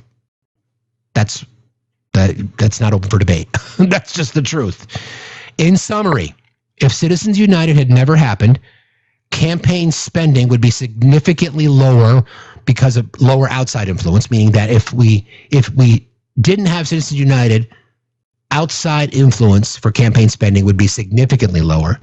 Super PACs would likely not exist or limited. Dark money would be less prevalent with significantly more transparency. Elections, possibly different outcomes in 2020, in 2010, 2016, and beyond because of the influence of dark money and super PACs. Public trust, potentially higher, and confidence to the democratic process, and then political diversity. More accessible paths for non-wealthy candidates. No Citizens United means a less plutocratic, more accountable democracy, where political influence is more likely to come from the people than the profit, while structural inequities would still exist. The removal of legalized, unlimited spending would be a massive step toward reducing corruption, restoring trust, and protecting democracy. Anybody have an issue with any of that? Right? Again, this is just a hypothetical question that I asked. Right? Could anybody, even our MAGA supporters in the chat today, would you agree? Would you agree, Patrick, that we should not have Citizens United? It's okay. You can admit it. It's okay. You talk about too much corruption. You talk about too much money in politics. So could we all push on our representative to say, I want you to introduce legislation where we have no more Citizens United? Okay. All right. Here's a big one. What if the U.S. had a 6-3 liberal Supreme Court? If the United States Supreme Court had a 6-3 liberal majority, the country would experience major shifts in constitutional interpretation, civil rights protections, and the balance of governmental power. This would likely reshape American law and society for decades. The current real-world court, this is what it would look like, okay? The current real-world court has a 6-3 conservative majority. Flipping this to 6-3 liberal through different presidential elections, judicial appointments, or reforms will change outcomes on virtually every major constitutional question, from abortion to corporate power to voting rights. Abortion rights, fully restored and expanded. Roe v. Wade would still be law and likely strengthened. A liberal court might have enshrined reproductive rights more clearly under equal protection or privacy clauses. And then state-level abortion bans would likely be struck down as unconstitutional. We don't even have to go any further. I think most people would, at least people who believe that women should have a right to their fucking body, wouldn't disagree with that. Voting rights expanded, not gutted. Shelby Counter versus Holder, 2013, which gutted the Voting Rights Act, would have gone the other way. Section 5, preclearance, would remain in place, protecting voters in states with histories of voter suppression. We think about Alabama, for example.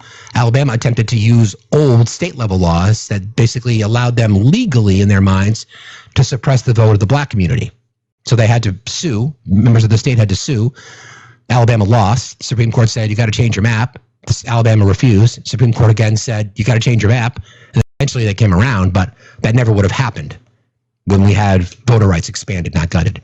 And then modern voter ID laws and gerrymandering might be struck down under equal protections or anti-discrimination grounds. Allow democracy to be democracy. Give people who feel like their vote should matter. People who are disenfranchised because they feel like it doesn't matter because they draw the maps where I'm excluded. Let's look at constitutionality. Let's look at third parties drawing maps. We don't want state legislatures drawing maps. Yes, both parties do redistricting, but the right's tactic to win election is to gerrymander the shit out of political maps. So let's eliminate it. Third party, every single state. My state has one congressional district. It's the state, so it doesn't apply here. But we've seen gerrymandered maps. It's ridiculous. Okay, Citizens United would be overturned if we had a 6-3 liberal majority.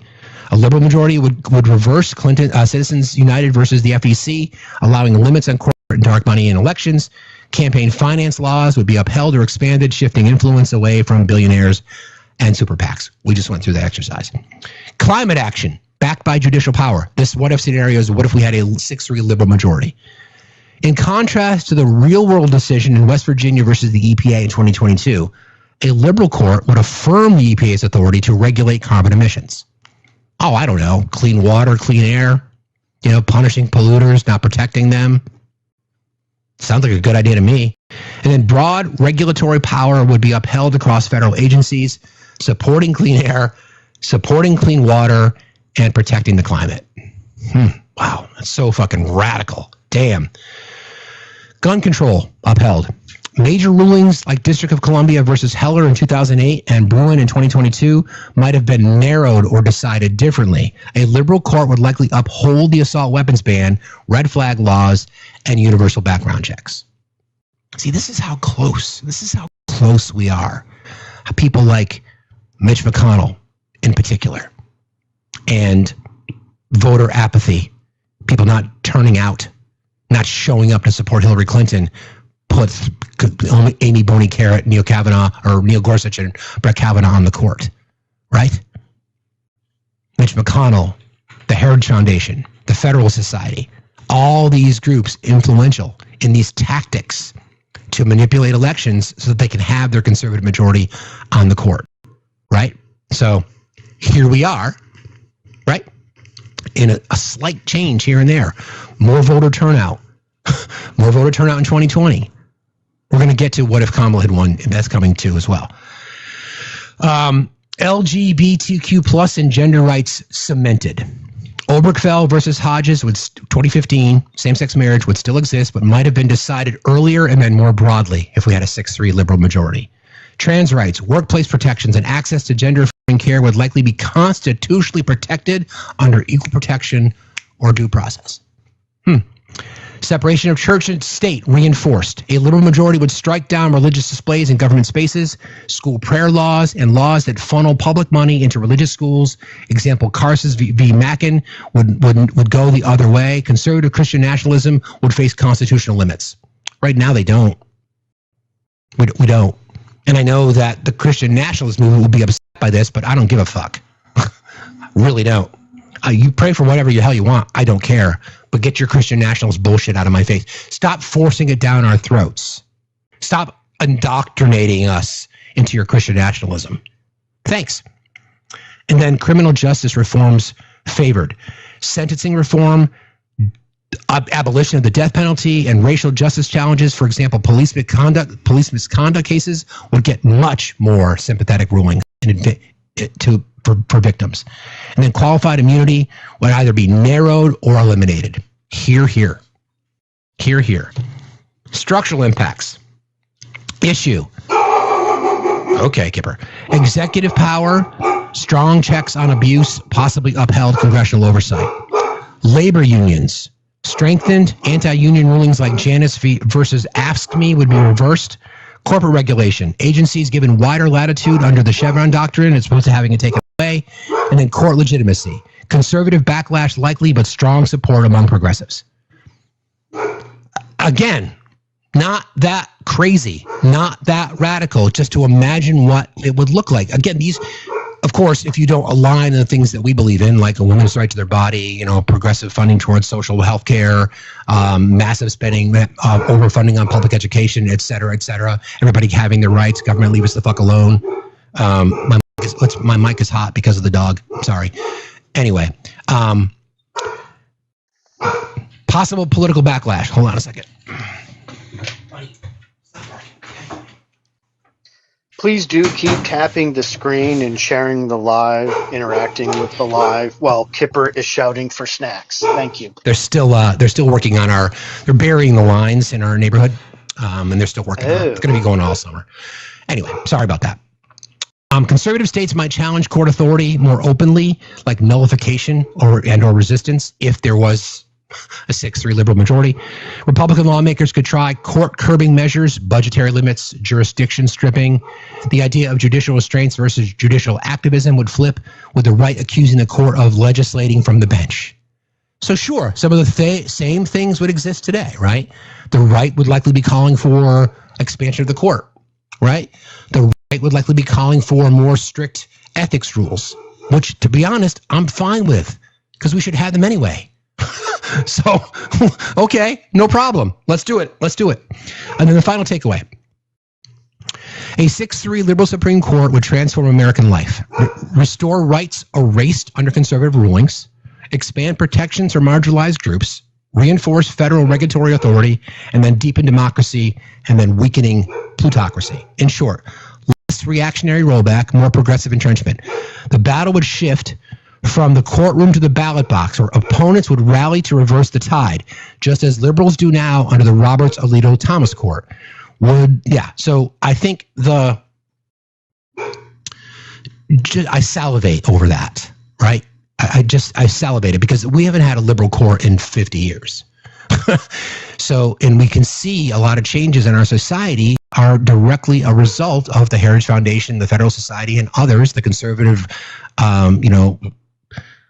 right wing, whatever you want to call it, takeover of our court, the Christian nationalist takeover of our court. We see it, right? We see it. This is the society that you get when you don't show up at elections, or if you cheat, or if you gerrymander districts, because the overwhelming majority of Americans want the things that I just went through. Want women to have rights to their body, want access to health care, want responsible gun legislation, want to fund public education more, et cetera, et cetera, et cetera. Want to have Citizens United overturned, et cetera, et cetera, et cetera. These are the things that the majority of Americans want. Our courts are saying no. If it was a 6-3 majority, I believe our society would look different. Thoughts, Obi? Yeah, I keep going back to a couple of things. One is the Tea Party, because we know that they claimed the Tea Party was a grassroots movement, but it was quickly uncovered that it was all corporate money, and that literally these people were paid to go talking about teabagging. That's a side story, because I don't think they understood what that phrase meant. But then you move forward into Citizens United, right? What would be really interesting too is to see if the court would have been willing, because we haven't ever seen the court willing to investigate itself, to hold itself to a particular standard, right? What we've learned in the last 10 years is that the Supreme Court has no rules. It's more like a bunch of guidelines that they themselves can only enforce. I think it would have been really interesting to see where we would be today, because the Supreme Court is unchecked in certain ways when it comes to dark money, right? Why is it that they're allowed to take these elaborate vacations and not really have any type of enforcement for reporting it? Imagine as a business owner, you started taking all of these trips, right? The IRS would be like, hey, you were getting paid to provide a service. That's called income for your business. You need to report that.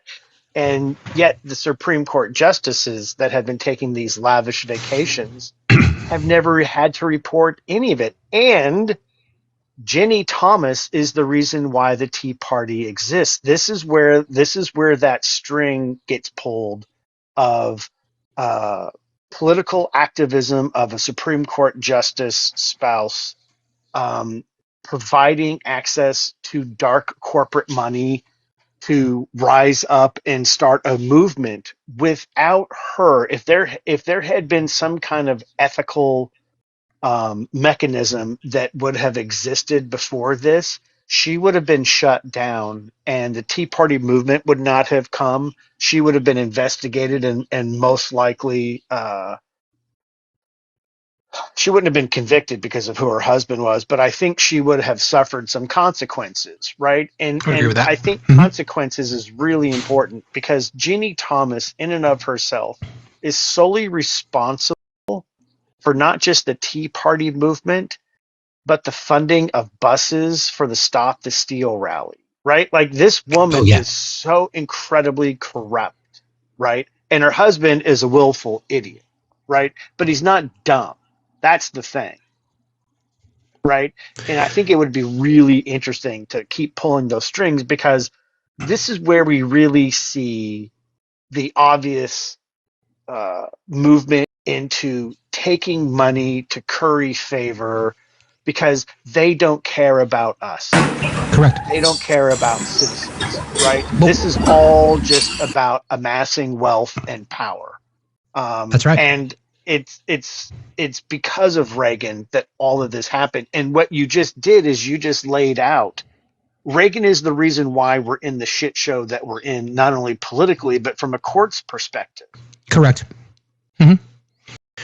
Mark, you had requested up. I just had to mute you because you had a lot of background noise. Did you have something you wanted to talk about? You have to unmute, Mark.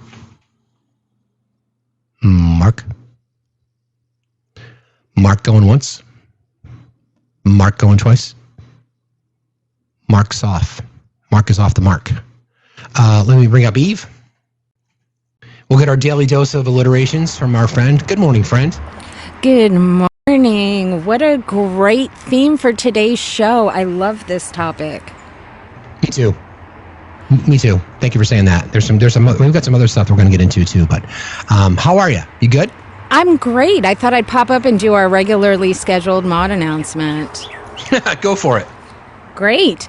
Good morning. Y'all know that I'm here to remind everyone to please support our fabulous hostess with the mostest. He's our relentless radical rebel resisting ridiculous right-wing red hat wearing rejects, and he's here every day with that fiery feral fist for freedom, bringing you facts over feelings, because facts still matter and they always will.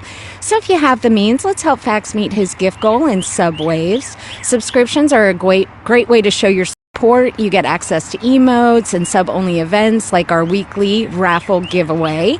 You can show support directly with the apps in the link tree of his bio, which is also a great way to avoid the TikTok tariffs. And you can find the Facts HQ, which has recently been revamped, and the Discord link there as well. You can reach the HQ via FactsStillMatter.site, and you can check out all the new merch. Again, another way you can show support. Remember, Steve's for like over 20 hours a week on just this show alone. That does not include the F and Fight For town hall that he does, Facts After Dark, which are additional shows.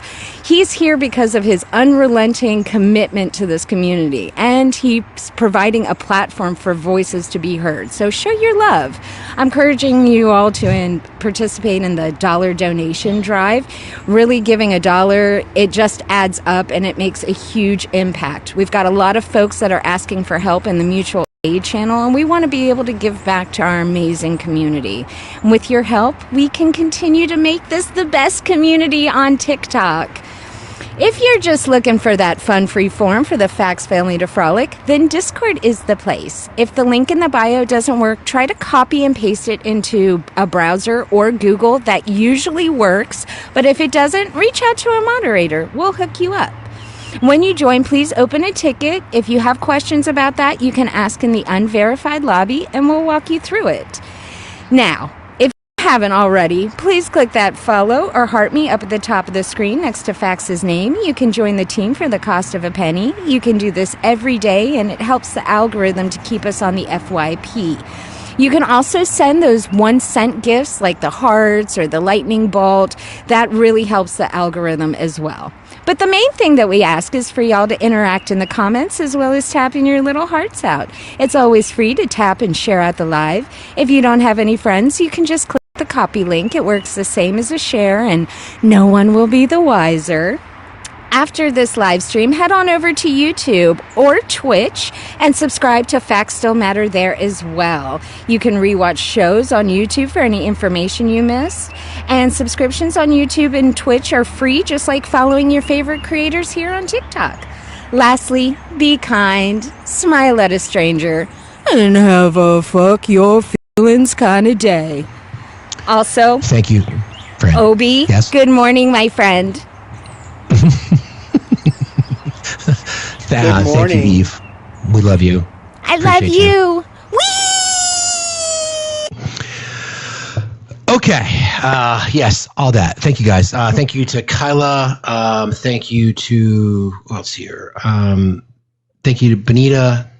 Thank you all. Appreciate you very, very much. Appreciate you. All right, so let's get back to our list here. And I've got a few more things that I want to get into. The next one I think is really the one I think people are going to be excited about. What if the fairness doctrine wasn't repealed and Fox News didn't exist in its current form? Now, I've been very clear about I believe in the free press. I believe in the integrity of journalism. I believe that you should have multiple voices. But Fox in particular, and then Newsmax, they are all born out of the fairness doctrine. Okay? So let's get into this one. This one's crazy. If the fairness doctrine had, again, this is hypothetically speaking, okay? This is hypothetically speaking, ChatGPT, and then I kind of just did some research just because I was like, what does that mean? So this is what we got as a result. I asked the question, what if the fairness doctrine wasn't repealed and Fox News didn't exist in its current form? If the fairness doctrine had never been repealed and Fox News didn't exist in its current form, the American media landscape, political polarization, and public trust in institutions would be profoundly different. This alternate history explores what a more balanced media system and less polarized electorate might look like. First, what was the fairness doctrine? Instituted in 1949 by the FCC, it required broadcasters to present controversial issues of public importance, do so in a manner that was honest, equitable, and balanced. It was repealed in 1987 under Ronald Reagan. This paved the way for partisan, ideologically driven media, most notably talk radio and Fox News. Alternate timeline. The fairness doctrine stays in place. No Fox News as we know it. Fox News might have existed, but as a regulated broadcaster, it would be legally obligated to present contrasting viewpoints. It could not have built a brand on uninterrupted right-wing commentary, conspiracy theories, or grievance politics without also airing substantive counterpoints. Sean Hannity, Tucker Carlson, Laura the Obtuse Angle Ingram, their platforms would be drastically limited or forced into more balanced formats. I'm just sitting here thinking what that would look like. I'm like, no Fox News, no Newsmax, no Tucker, no Rush Limbaugh. Rush Limbaugh, no Rush, no Glenn Beck, no Bill O'Reilly and his loofah. They might actually be journalists. A boy can dream. No right-wing echo chamber. Talk radio would remain diverse. Rush Limbaugh's rise would be curbed unless he featured credible left-wing voices alongside. Newsmax, OAN, and other hyper-partisan channels might never gain traction. Social media still emerges, but without the cable news pipeline feeding constant outrage. Holy shit. American politics, less polarized. Polarization, alternate outcome. Slower and shallower partisan identities become less rigid. The Tea Party movement, possibly smaller or fragmented without a centralized media engine. Trump's rise, delayed or derailed, no Fox means no 24/7 validation of MAGA narrative. And then public trust, higher trust in institutions and in journalism. Number 4, conservative media still exists as it should, but it's different. Wall Street Journal, National Review, talk radio may remain dominant, but must engage more opposition. Conservative arguments become sharper, more grounded, and subject to, wait for it, fact-based scrutiny. Wow. Conservative media, subject to fact-based scrutiny. Don't threaten me with a good time. That's all I can say. Okay. Impact on election and policy. 2000 and 2004 election. Fewer Americans fall into information silos. 2016. Trump may not have won without the Fox echo chamber amplifying his every move. I think that's safe to say. Policy. Climate change. With media balance enforced, denialism would have been harder to sustain. Healthcare and immigration. More nuanced coverage might lead to compromise-based policymaking. COVID-19. Less misinformation. less politicized masking vaccine coverage, and then lower unaliving toll.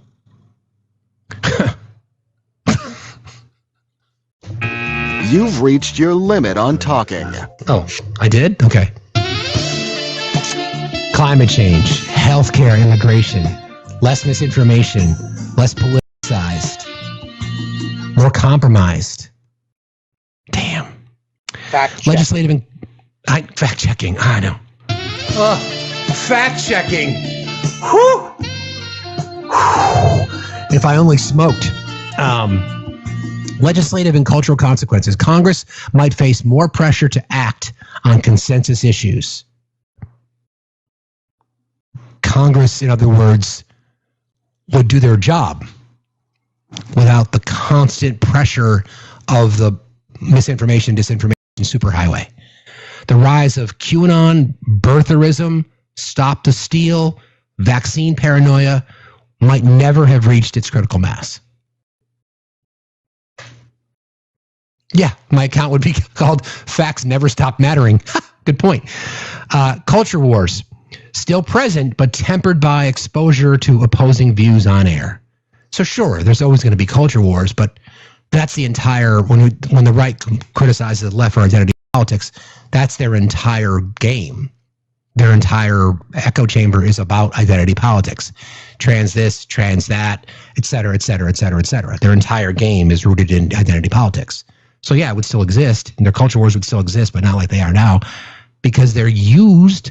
Don't forget, there was like $250 million on anti-trans campaign ads that were run during the 2024 election. Like the entire right movement, even though they like to say it's not, would literally be one big culture war that would go away because it wouldn't be amplified. All right, here's a summary. Fairness doctrine intact, okay? Fox News exists but regulated and less partisan. Public trust higher in media, lower in conspiracy theories. Political culture more deliberative, less tribal. Social media less amplified by TV-based misinformation and disinformation. And then U.S. democracy more resilient to authoritarian movements.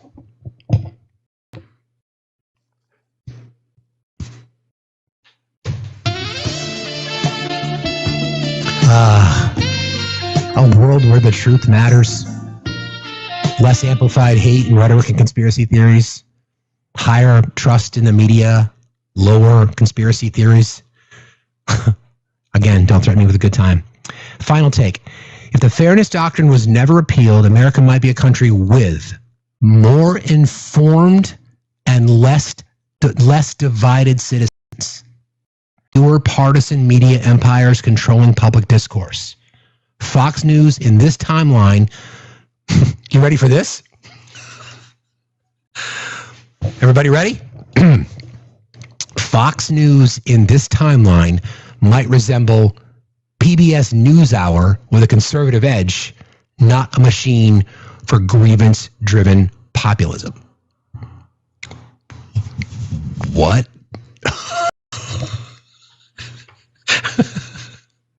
You got to say that again. Fox News in this timeline might resemble PBS NewsHour with a conservative edge, not a machine for grievance-driven populism. Hey now.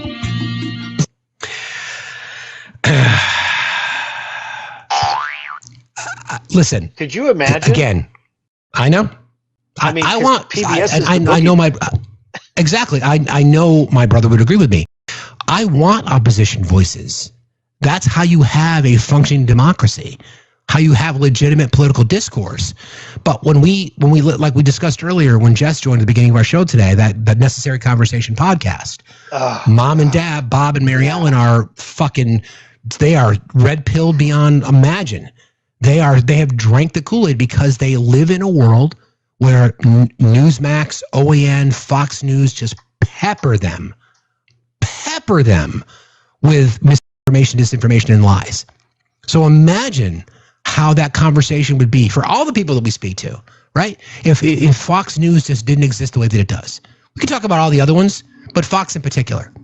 So then what Fox News did, and the whole fairness doctrine, the fact that if it had never been repealed, led to the rise of these social spaces where the message gets amplified. No control. I'm not talking about regulating free speech, although I would like to have a conversation about hate speech. I think that's something that should be regulated. And I know I'm not the arbiter for that, but I'd like to have that conversation in earnest with somebody that we should not be. I don't think hate speech should be free, quite frankly. I just don't. Yeah. Again, I'm not the one that should determine that, but I'd like to think people using hate speech in the public setting should just not be allowed. We can dissect it all day long. But imagine a world where we just did not have to constantly fight back against misinformation to try to have a conversation. That would change so much in our culture. It really would. I've got a couple more for you. I want to go to this one first, and then we'll talk about healthcare after that. So this question is, what if we had not gone to war in Iraq or Afghanistan? If the United States had had not gone to war in Iraq or Afghanistan, the 21st century would look dramatically different, geopolitically, economically, socially, etc. This is the breakdown. What if the U.S. had not gone to war in Afghanistan in 2001? Immediate aftermath of 9/11. Instead of a full-scale invasion, the U.S. uses covert operations, drone strikes, and multinational law enforcement to pursue al-Qaeda and Osama bin Laden. NATO allies still offer support, but no prolonged ground war ensues. The Taliban remains in control, though weakened by internal dissent and international pressure. Political potential outcomes. Lives saved. Alternate result of no invasion. Over 2,400 U.S. troops, 66,000 Afghan civilians, and trillions of dollars spared. Bin Laden, still likely hunted down, possibly later than 2011, but without full occupation. Taliban rule could persist, but under heavier international isolation, not insurgent warfare. They're in charge now. So like what we did didn't work, and we lost 2,400 people and 66,000 Afghan civilians and trillions of dollars spent. Refugee crisis. Millions of Afghans might still flee, but less U.S.-linked chaos. And then global perception, U.S. seen as a more measured, law-abiding actor rather than occupying force. What if the U.S. had not invaded Iraq in 2003?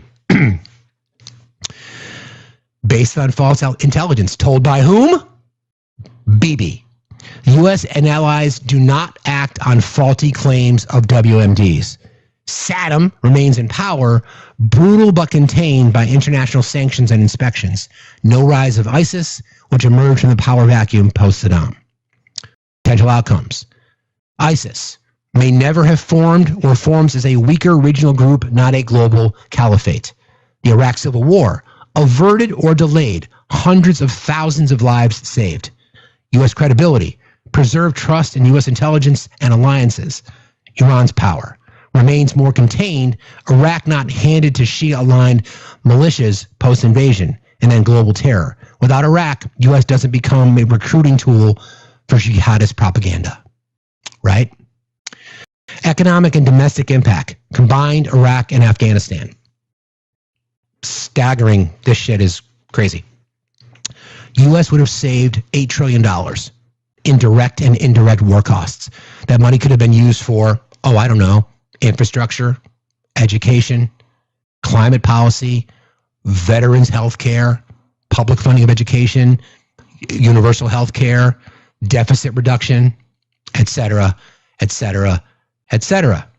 Patriot Act-style surveillance laws may have been narrower or expired earlier. Less militarization of police forces under the banner of counterterrorism. Public focus might shift toward economic inequality, healthcare, and climate change earlier than it has now, if at all. Veterans and mental health. Millions of service members wouldn't suffer long-term physical, psychological, or moral injuries of combat and occupation. VA system less overwhelmed by post-9/11 demands. Anybody disagree with any of that? Seriously? Any of that? The entire thing told to us based on a lie, right? People talk about not wanting to stick our noses in places. Okay. Global geopolitical ripple effects. Middle East. Alternate timeline if we had invaded. No U.S. invasion equals less anti-American sentiment, fewer displaced populations. Russia may not feel as emboldened. Putin's 2014 Ukraine invasion faces stronger Western pushback. China, U.S. not bogged down equals greater attention to Indo-Pacific and deterrence postures. And then Europe, NATO more unified and focused on diplomacy rather than joint military deployments. Final takeaway. Avoiding the wars in Afghanistan and Iraq could have prevented hundreds of thousands of deaths, saved trillions of dollars, preserved U.S. global credibility, avoided the rise of ISIS, accelerated domestic investment. But it also may have, the counter, allowed the Taliban to remain in power longer, but they're in power again, delayed justice for 9/11 in the public eye, and left Saddam's regime intact, controversial in its own right. Thoughts on that? I will say if we had not invaded Iraq, which we should not have, we could have turned our focus on bin Laden. But the other thing that we didn't do is we didn't hold his home country responsible. We never held them responsible. We never held them to account, right? So I think there are a lot of things that obviously were missed, that we have been able to look back at this point in time and say, you know, it's not just the what if, but because there were so many colossal decisions that adversely impacted the persons not responsible, right? And that was the whole reason for these two wars, was that we were going to hold people responsible. We were going to take care of the people who supposedly caused X, Y, and Z. We still haven't done that, right? It's true. It's absolutely amazing that we still allow Saudi Arabia to go unpunished for what they allowed to happen. And they are solely responsible for all of it because they allowed it to happen. And they still continue to fund groups. But because they have a strip of land that's really important for jets, we let it go. Follow the money. Yep, follow the money. Block Eye, are you there? Looks like you're having a hard time connecting. I want to re-request, friend. I'll bring you right back up. Just request again. Okay. This is interesting to think about, right, guys? I think this is kind of like I said, we're close on these things, right? That we've given away a lot of these rights because people just decided they couldn't find, there were more important things to do than, vote. You know, if we have 65% of our population, we struggle to get to that number. If we can maintain that level of, voter activism, when we have federal elections, then we can flip these things. We're stuck with a conservative Supreme Court for generations. We are stuck with the impacts that this has made coming from the Reagan era and the Heritage Foundation and the Federalist Society, right? And the people like Leonard Leo and the Koch brothers and stuff like that. We're stuck with that for a long time. We are. That's just the reality of our circumstances here. Now, what it would look like if people decided to put their entitled bullshit away and shown up to vote, right? Instead of not believing that your vote doesn't matter, then we have these things are what our future could look like. Again, these are all hypotheticals, but it's worth thinking about because we do have the future to consider, including what if the U.S. had universal health care? If the United States had universal health care, the effects would be transformational across nearly every aspect of American life, from public health to personal finances, business, politics, and global perception. Here's a comprehensive look at what that would look like. Universal health care means every resident has access to health care regardless of income, employment, or pre-existing conditions, typically funded through taxes and or public insurance systems. So here's the breakdown, okay? Total cost, it's guesstimated to be, at our current system, it's guesstimated to be $4 to $5 trillion a year. And we've discussed this. It's an industry that is now approaching $1 trillion in profit annually. So yes, we can afford it. With universal health care, slightly less overall. The cost. The question is how it's paid for. Per capita, under our current system, $12,900 per year, which is the highest in the world. Under universal health care, between $7,000 and $9,000 per year. Out-of-pocket costs, $1,500 to $2,000 per year currently. Zero to modest copays under universal health care. So not only do we pay less into the system because of our tax dollars, we get more from it, and then we don't pay extra fees. You guys know this. We've done this breakdown. Healthcare outcomes would improve. Oops, hold on. What happened? Hang on a second.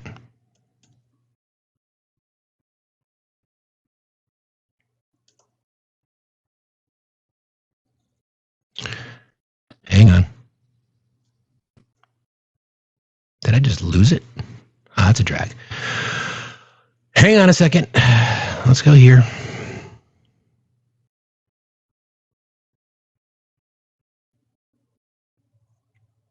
Wow. I could ask the question again, though. Hang on a second. I have all kinds of issues. I'll just ask the question again. Everybody, please continue to like and share the live. Let me get right back into this.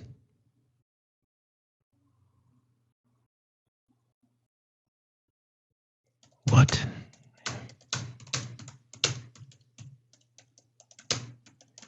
For the record, I hear you just fine if that's what you're wondering, if there's an issue. No, it just the ChatGPT just kind of reset. Oh, yeah, it does that. It's annoying. Okay. Transformational cost economic public care. Here we go. Lower overall healthcare spending. U.S. currently spends 17 to 18% of GDP on healthcare, the most in the world. Countries with universal healthcare spend between 7 and 9%, often with better outcomes. A universal system would cut administrative costs 25 to 30% currently in the U.S. Administrative costs is what drives up our costs. No premiums, deductibles, or copays. A boost for businesses. Employers would no longer have to provide private insurance, reducing overhead. Small businesses especially would benefit from reduced employee benefit costs. They could recruit more. They could hire more people. Everyone would be covered. This is a health outcome and access. Everyone would be covered regardless of income, employment, immigration status, or pre-existing conditions.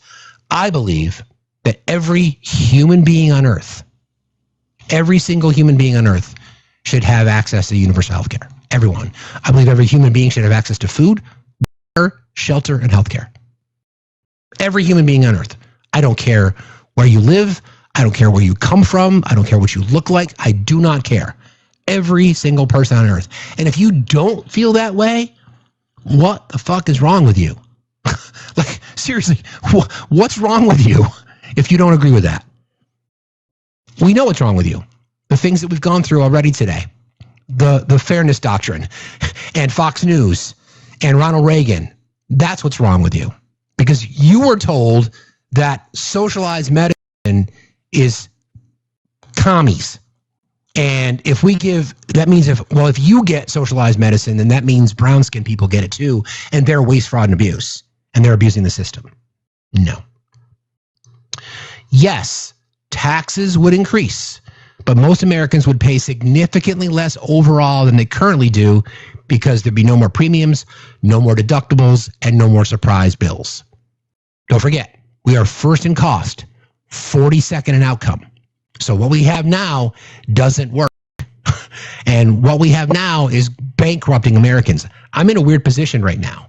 So full disclosure, this month has been the worst month professionally since I've been out on my own. It's been crazy. Add that to the fact that I got to try to find a car for my daughter, et cetera, et cetera, et cetera, et cetera, et cetera.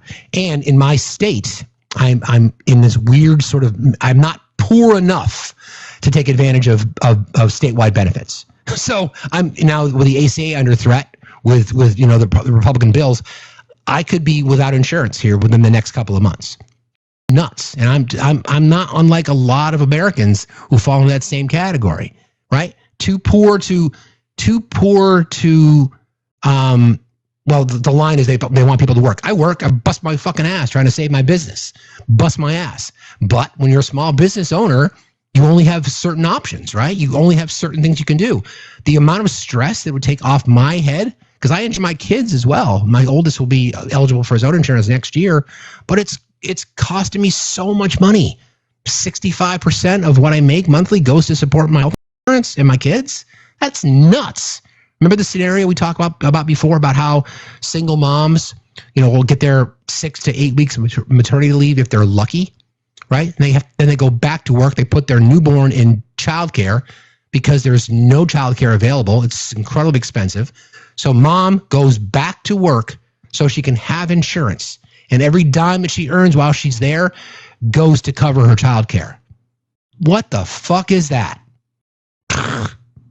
Anyway, wealthier individuals and corporations would likely face higher tax burdens under most proposals like Bernie Sanders' Medicare for All.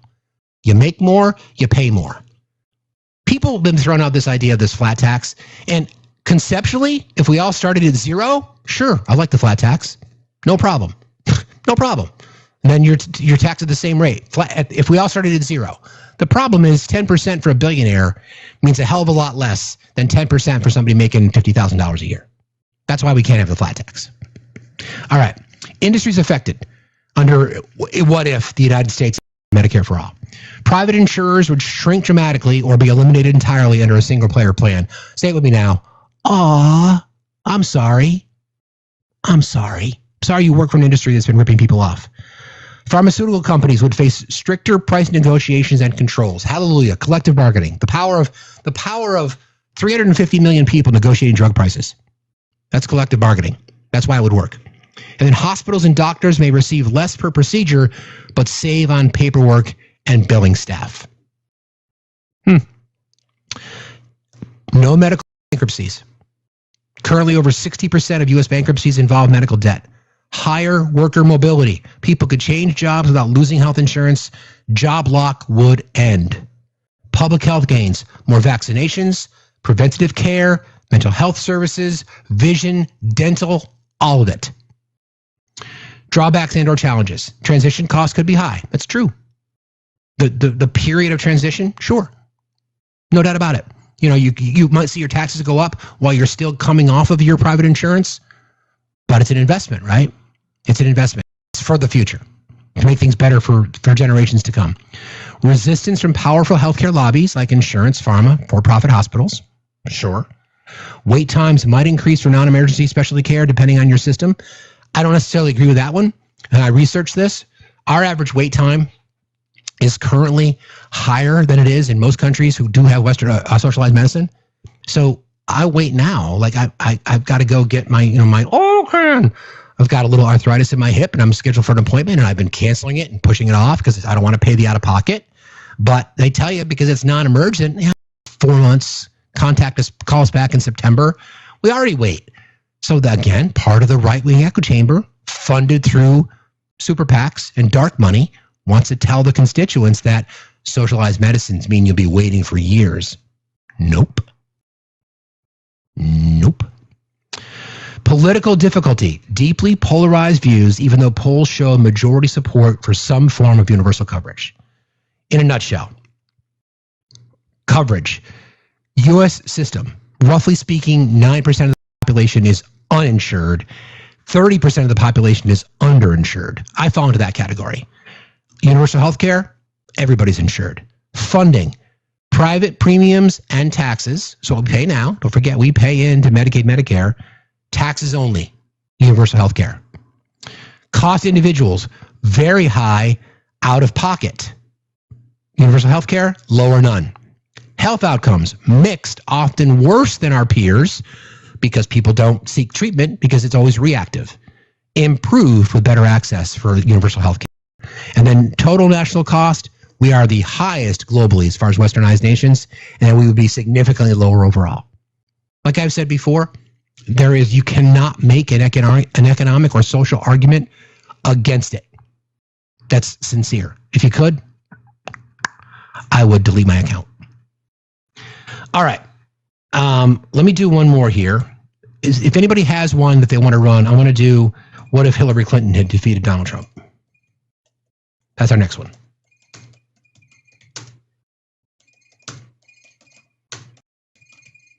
Okay.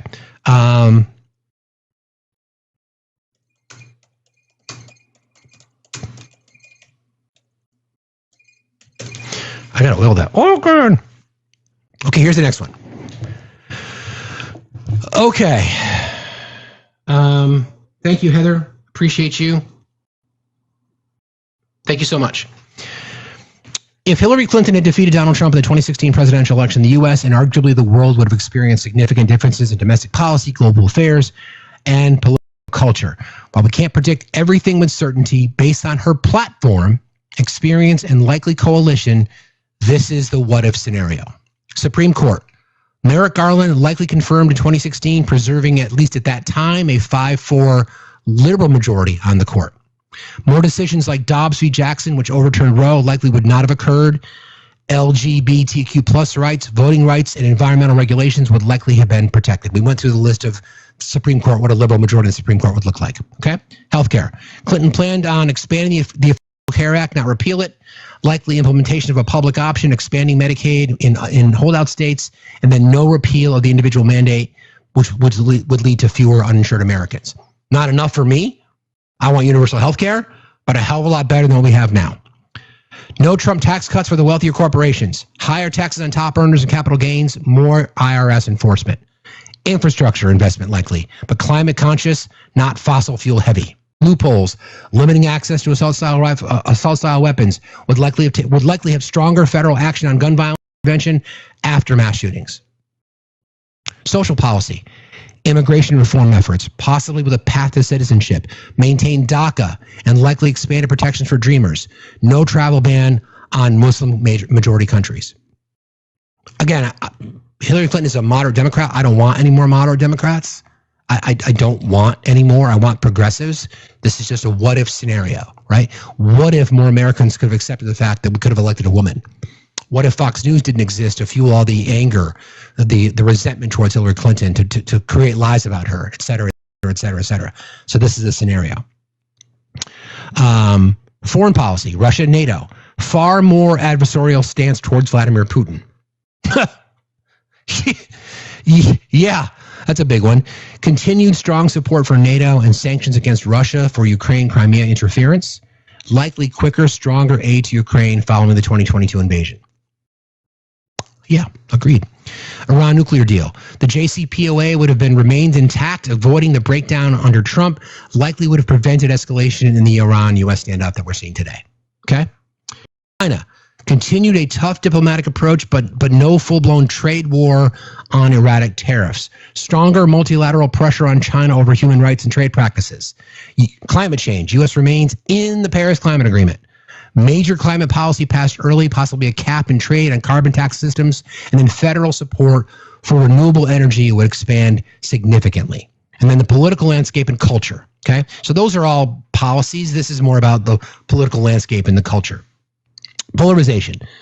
A nation still polarized, but likely less extreme radicalization. No Trump-style cult of personality or QAnon spread for the White House. No January 6th insurrection. However, a GOP backlash to a Clinton presidency would have likely been swift and intense. Benghazi hearings 2.0, nonstop impeachment threats. Sure, I'd take that, though. Bring it. Media and misinformation. Right-wing media would have escalated their attacks on Clinton, but the president herself would not be a source of conspiracy theories or authoritarian rhetoric. No presidential Twitter feed threatening nuclear war or election officials.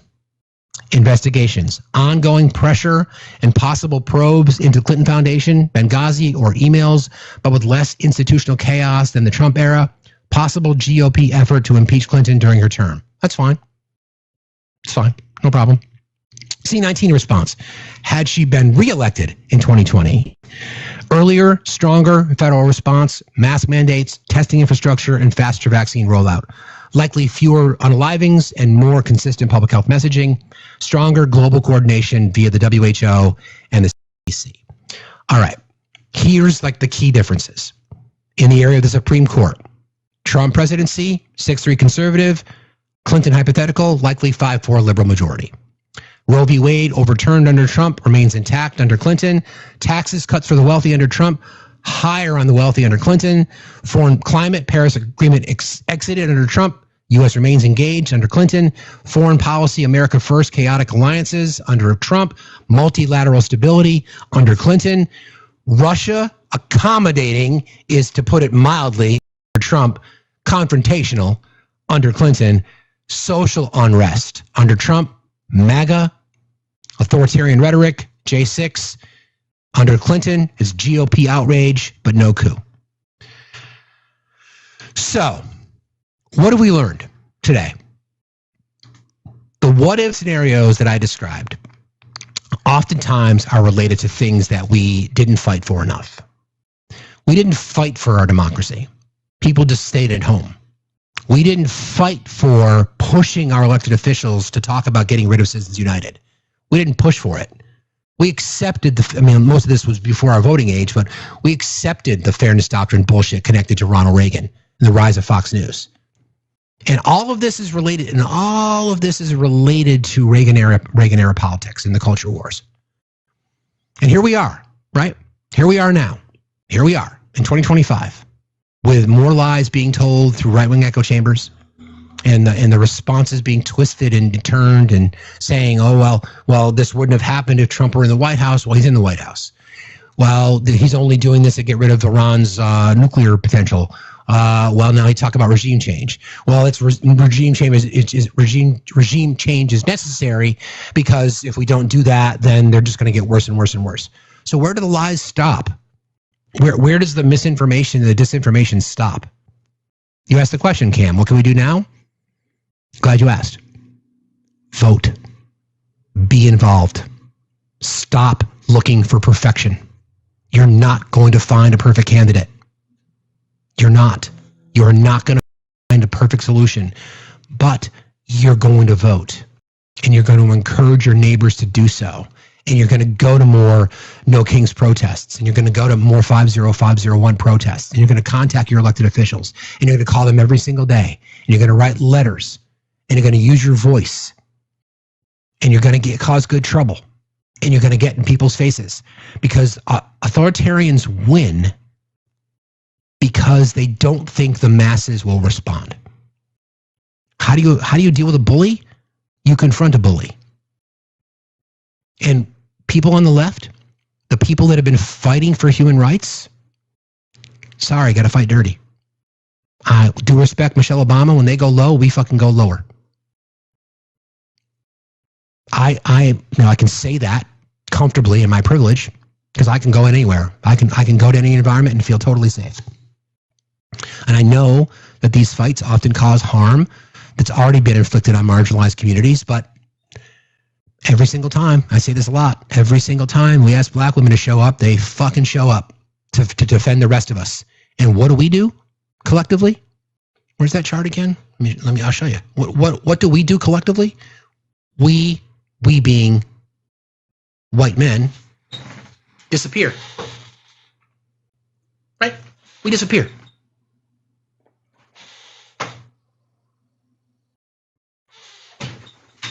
That's what we do. That's what we do. We call out the people that need to be called out. We call out simps. We call out people who are unwilling to stand for things. People on the left, right? The collective, the people who care about basic things like, I don't know, kids eating. We care more about your children, those of you on the right, than you do. We care more about your protections under the law than you do. We care more about your children's future than you do. We care more about the quality of the food that you eat, the water that you drink, the air that you breathe, the roads that you drive on, your health, your wellness, your welfare. We care more about all that shit than you do. And you know how I know that? Because we show it every fucking day. We show it in how we vote, with the exception of white men. And white women for the most part. But every other group, we stand up there and we say, enough's enough. I don't want your water to be polluted in deep, dark Alabama. I want your air quality. I want to make sure the kids in your schools can eat. I care more about the health and safety of communities than you do. I don't want corporations ripping you off anymore. We care more about that than you do. We don't want to send the National Guard to your streets just because you vote red. We care about your democracy. We care about your rights. We care about your freedoms. We have never, ever lived at a time where rights are being taken away from people. Our country, as fractured and as failed as it is, has always been able to address the impact of something on society and then change it for the better, for the most part. Again, not perfect, never been perfect, but better. Voting rights, civil rights, suffragettes, rights for women to vote, same-sex marriage. Those are expansion of rights. What we've seen under conservatives is taking away rights from people. Why would we want to do that? Why would we want to take rights away? Oh, I know. Because they make you feel uncomfortable. Because you can't be around a trans person. Because you're afraid of immigrants. I don't want to sound like a broken record, but immigrants aren't the ones that are the threat. Members of the LGBTQIA community are not the threat. The threat are people who look like me and corporations. That's the threat. Those are the ones that are taking away your right to your freedom and your way of life. I've been very public on this space about my love of the outdoors. You think allowing corporations to log on federally protected state parks and national parks is a good thing? Most of you claim to be outdoorsmen. You know, you want to be out and you're cheering that on? You're cheering on. So I don't know. I mean, I've been fortunate to have been to, I'm not sure how many, but many national parks across our country.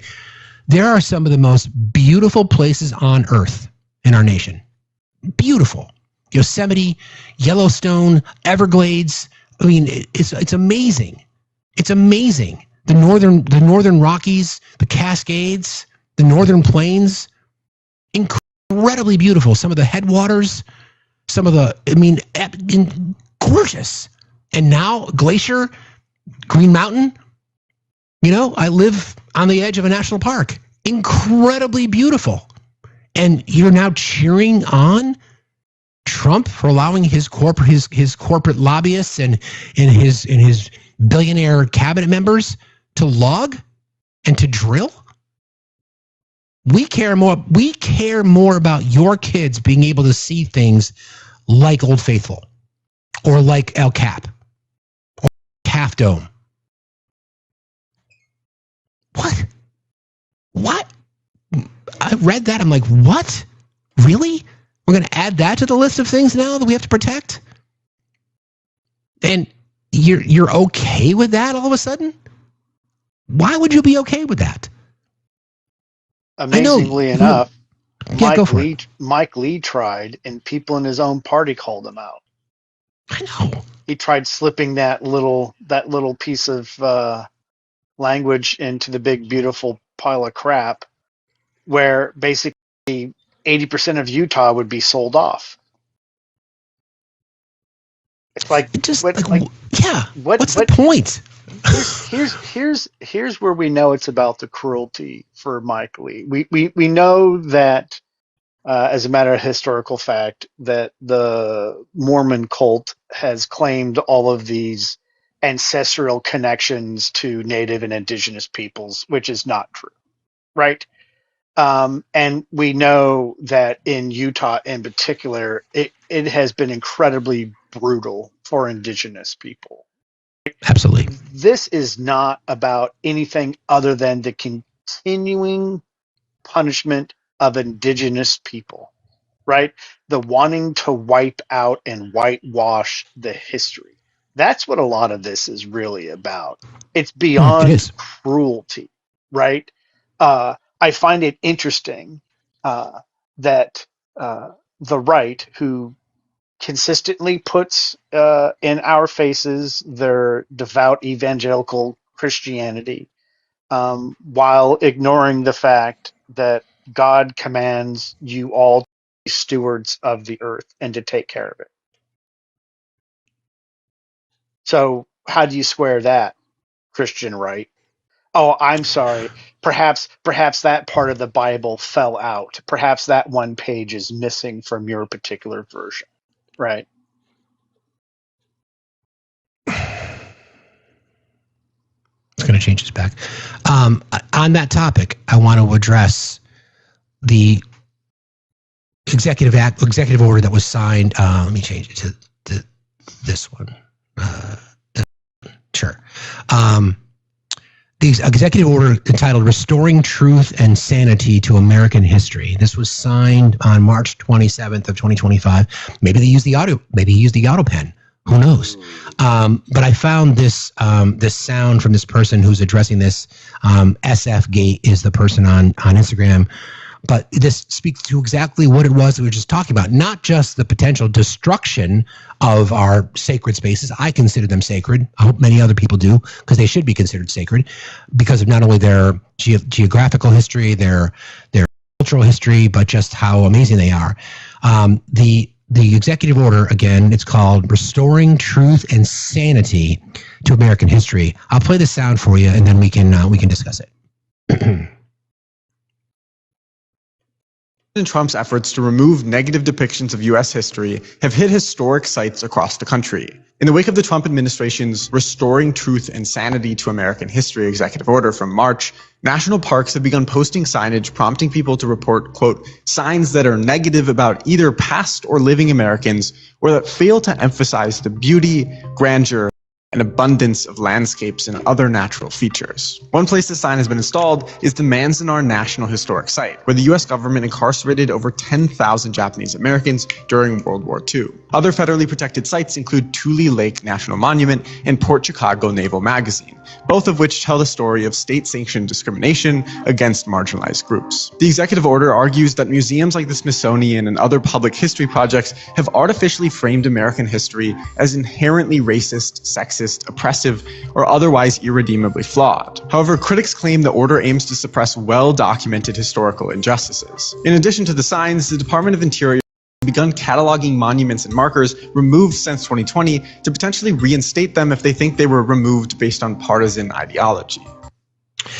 So, language in that bill, over the past decade, Americans have witnessed a concerted and widespread effort to rewrite our nation's history, replacing objective facts with a distorted narrative driven by ideology rather than truth. The revisionist movement seeks to undermine the remarkable achievements of the United States by casting its founding principles and historical milestones in a negative light.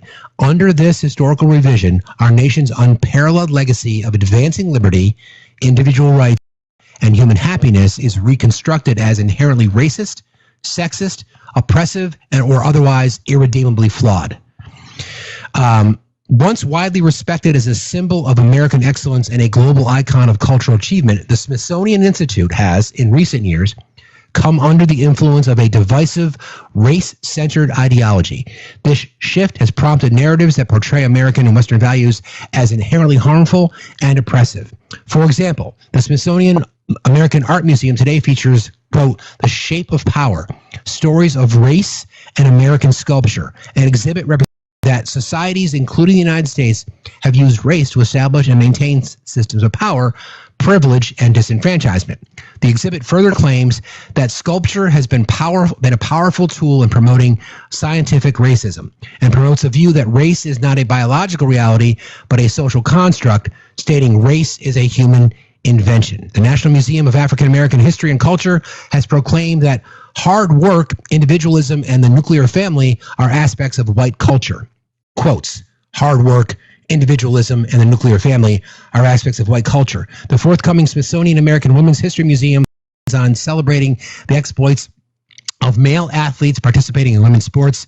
These are just a few examples. It is the policy of my administration to restore federal sites dedicated to history, including parks and museums, to solemn and uplifting public monuments that remind Americans of our extraordinary heritage, consistent progress towards becoming a more perfect union, an unmatched record of advancing liberty, prosperity, and human flourishing. Museums in our nation's capital should be places where individuals go to learn, not to be subjected to ideological indoctrination or divisive narratives that distort our shared history.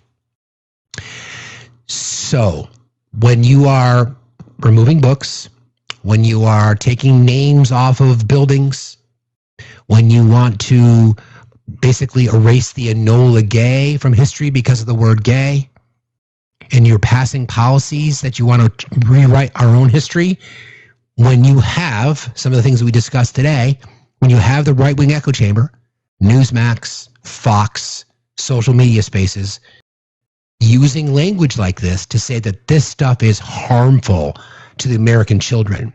These things are harmful. We can't be talking about these ugly occurrences. That's anti-American. It's part of our history. I really don't give a fuck if you don't like it. If it makes you feel uncomfortable, good. It should. You're the same people that are triggered when I say it's all men until it's no men, or it's all white people until it's no white people. If that makes you feel uncomfortable, I'm glad it does. I'm glad it makes you feel uncomfortable. It should. You don't want to talk about how we interned and put Japanese Americans in concentration camps? You don't want to talk about Black Wall Street? You don't want to talk about any of that stuff. I know why you don't, because it doesn't make you look good. Because when you look in the mirror, you just want that pure whiteness staring back at you, and you don't want to be connected to any of the horrible, just crimes against humanity perpetrated by our race. Get over it. I can get over it. It's not my problem that you feel uncomfortable. I really don't give a fuck. How do you think the people that you have oppressed felt for generations? How do you think about those people? How do you think they feel? What did they do wrong, aside from living their life? Oh, right. You say you don't want government intervention, but you absolutely do when people who don't look like you are the ones that are impacted. You don't want to have to walk through a national park and or a monument that depicts what white people did to black people or to the indigenous population or to women. You don't want to see signs and commemorative statues that depict how white Americans locked up Japanese Americans because they thought they were threats during World War II, put them in concentration camps and internment camps. You don't want that. You don't want to see that. I do. I've talked to my kids about that shit. Most people that I know have, because it's important. Because you know why? Because we don't want history to rhyme. And you people don't give a fuck. Which is why you will mainline your Fox News, your OAN, your Newsmax, because it's going to justify every piece of hatred you have towards people. You know, new wars, folks, have been duped and lied to again, and you will try to figure out a way to blame somebody else. While your president sits there and just lies to you over and over and over again, including this. Just from a couple days ago. This is just a couple of days ago, okay? And do you? I'm going to ask you if you believe it. I'm going to ask you if you believe this. This is from 2 days ago. California, we've got some gas stations where just 2 weeks ago it was $1.98, $1.99. We've got the gas down below. We have this little situation which will drive it up a little bit, but very little. And it's going to come down again, going to give people a lot of extra money. Groceries are down, eggs are down. The eggs, they hit me the first week about eggs. What? There is nowhere. I checked Gas Buddy, they track it. There's not one station in the country that at least reports to Gas Buddy, especially in California. Obi, you want to let folks know where you can buy gas for $1.98 a gallon in California? A liter, maybe. Yeah. So like, come on. Because I'm as old as dirt, I had to think back to when gas was $1.98 a gallon in California. I think the last time we saw that was probably late 80s, early 90s. Sure. Right? Like before the first Gulf crisis. Yeah. So where's that picture? Now's perfect time for that. Really a simple question, though. How long are you just going to continue to believe whatever it is that he says? Because you're going to tune into your safe space. You're going to tune into your comfy blanket of misinformation and propaganda and lies and bullshit. And you're just going to wait until the next conspiracy theory comes down your road. Here it is again, right? Oh, yeah. Here it is again. $1.98. You're paying that at the pump. And actually, that's about the price. I checked it out. You haven't gotten June numbers yet, but currently the national average is like $3.27. So this whole exercise today, these what if scenarios, I'd like to add, like, what we should ask the next question. What if we didn't read at a grade level in our country? What would that look like? Let's do it. Let's ask. Let's ask, what if we overfunded public education? It's crazy. Let's do it. What if?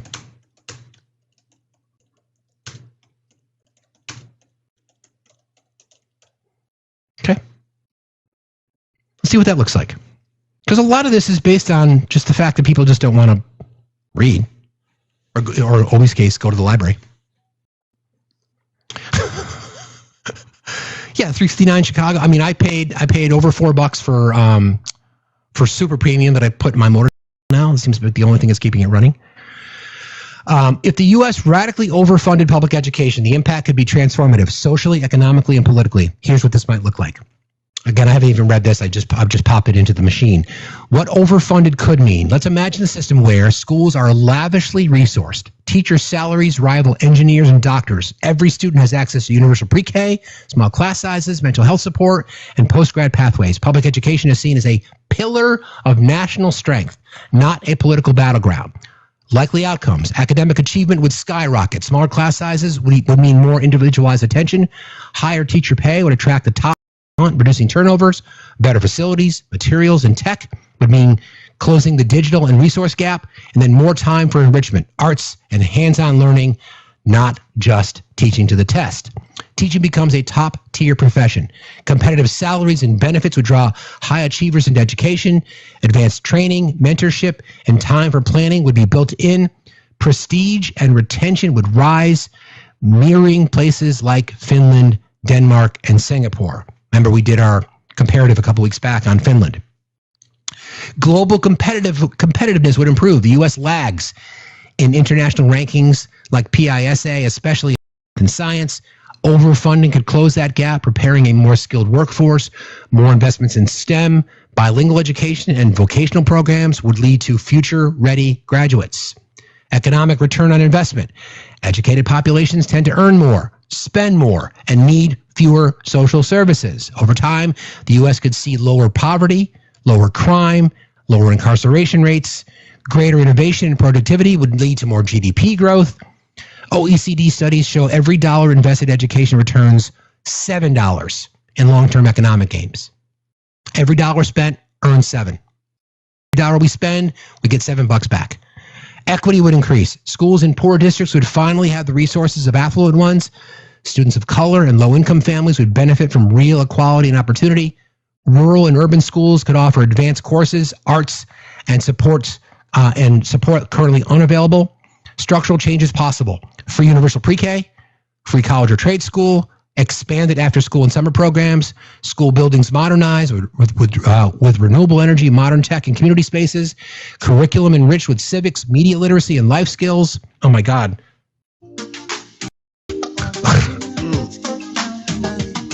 Oh yeah, baby. Don't tempt me with a good time. Free universal pre-K, free college, expanded after school, school buildings modernized, media literacy, civics, and life skills training. Oh my God. Whew. Where's my Courvoisier? Okay. Political and social impact. A more informed, critical thinking electorate. Oh, greater civic participation.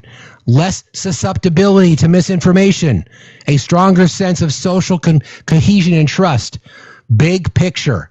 Overfunding public education wouldn't just improve schools, it would reshape the future of our country, creating a more just, prosperous, and small d democratic society. Again, why can't we have that? Why can't we have that? We'd have a higher minimum wage also. Yeah, we would. What was the estimate? I think I talked about this before. If they had, if the change to the minimum wage had matched the rate, it'd be like $22, $23, something like that. $15.20. Yeah, like $15.20 on the bottom, $20.50 on the top. Yeah, I think it might even be higher than that. I think I saw it was like 23 to 24. But either way, like exactly, we'd rather spend our money on fucking parades. We'd rather spend our money on, again, the more we engage in this conflict, that Israel's war, the more we engage on this, watch our $1 trillion defense budget go to $2 trillion. Do you think it's tough now? you think it's tough now? Why can't we have those things? In my constant quest for objectivity, why could we not have an objective conversation about why we need to invest in public education? I don't think it's a lot to ask for. I really don't. It's a super low. I want to read.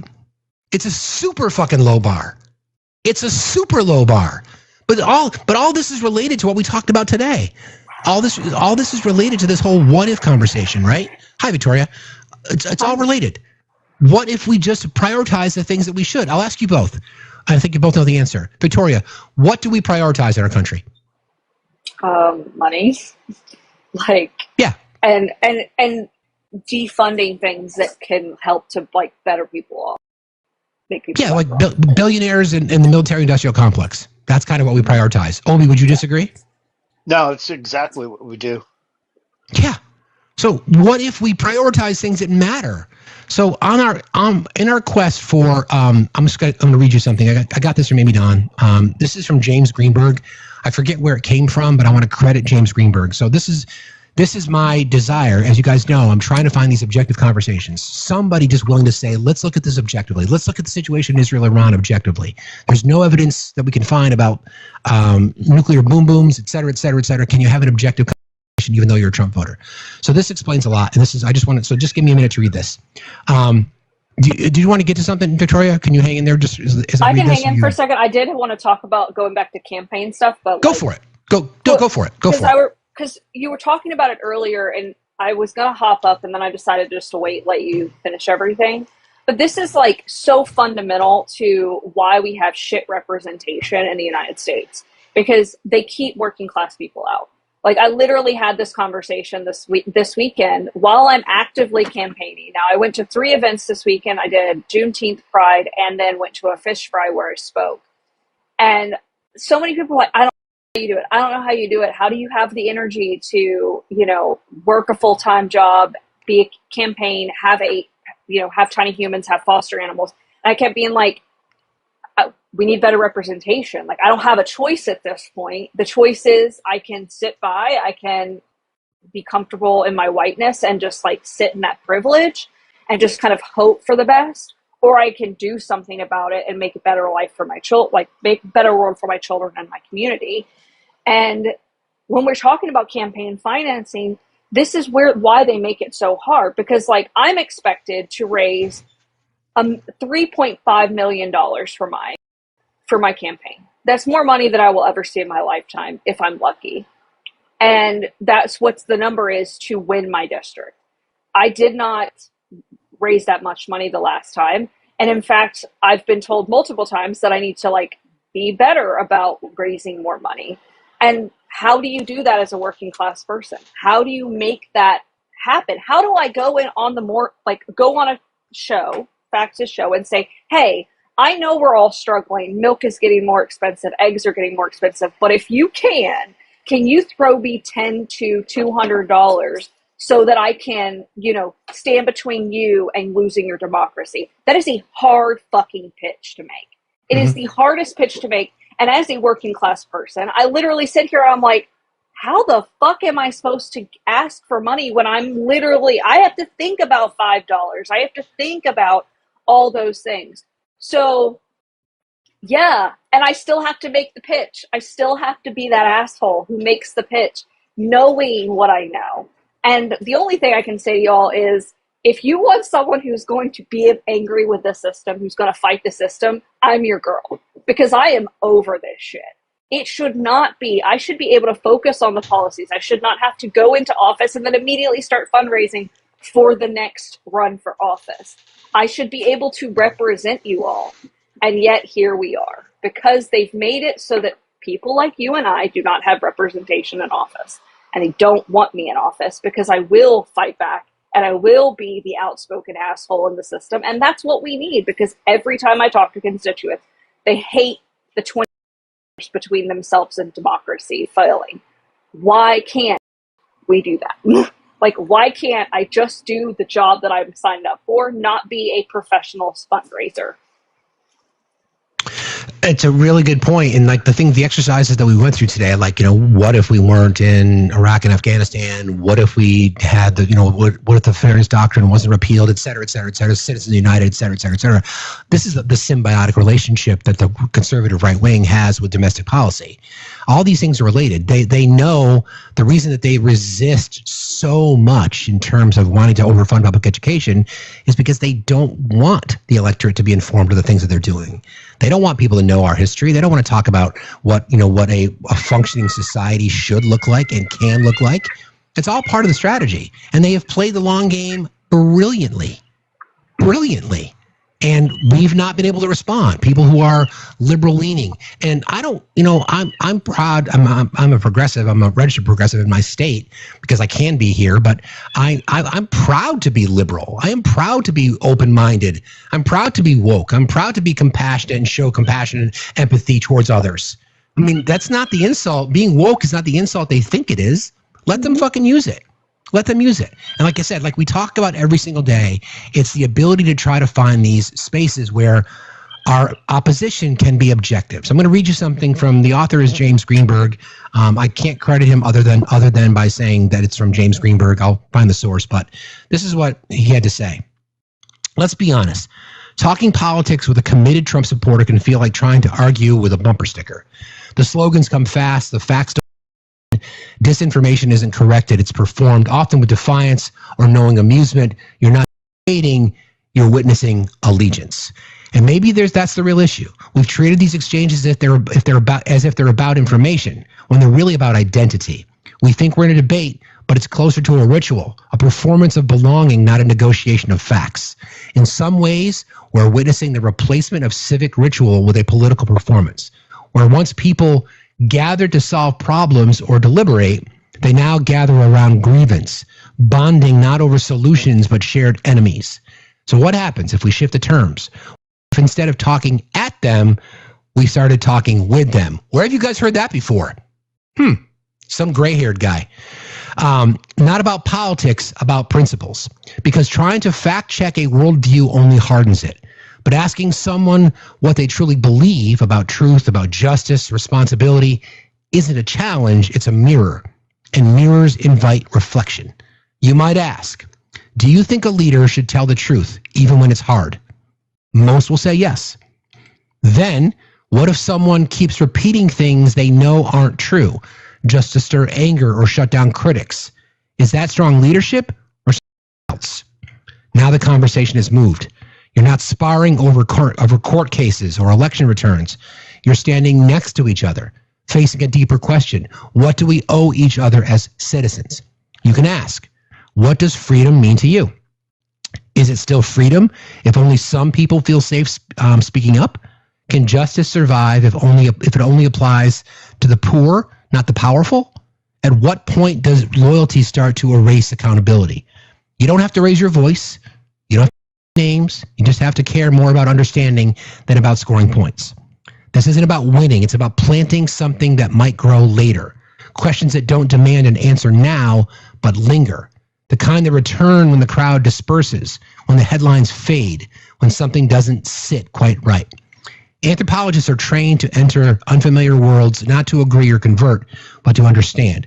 We learn to listen beneath the words for the logic that holds someone's worldview together.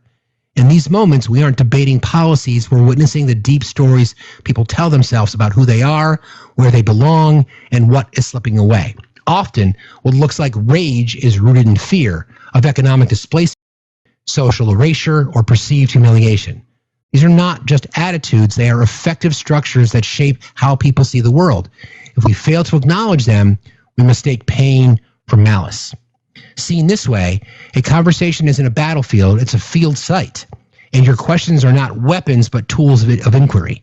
You're not trying to win, you're trying to understand what this moment means for them. And maybe, in the process, create the conditions for something to shift.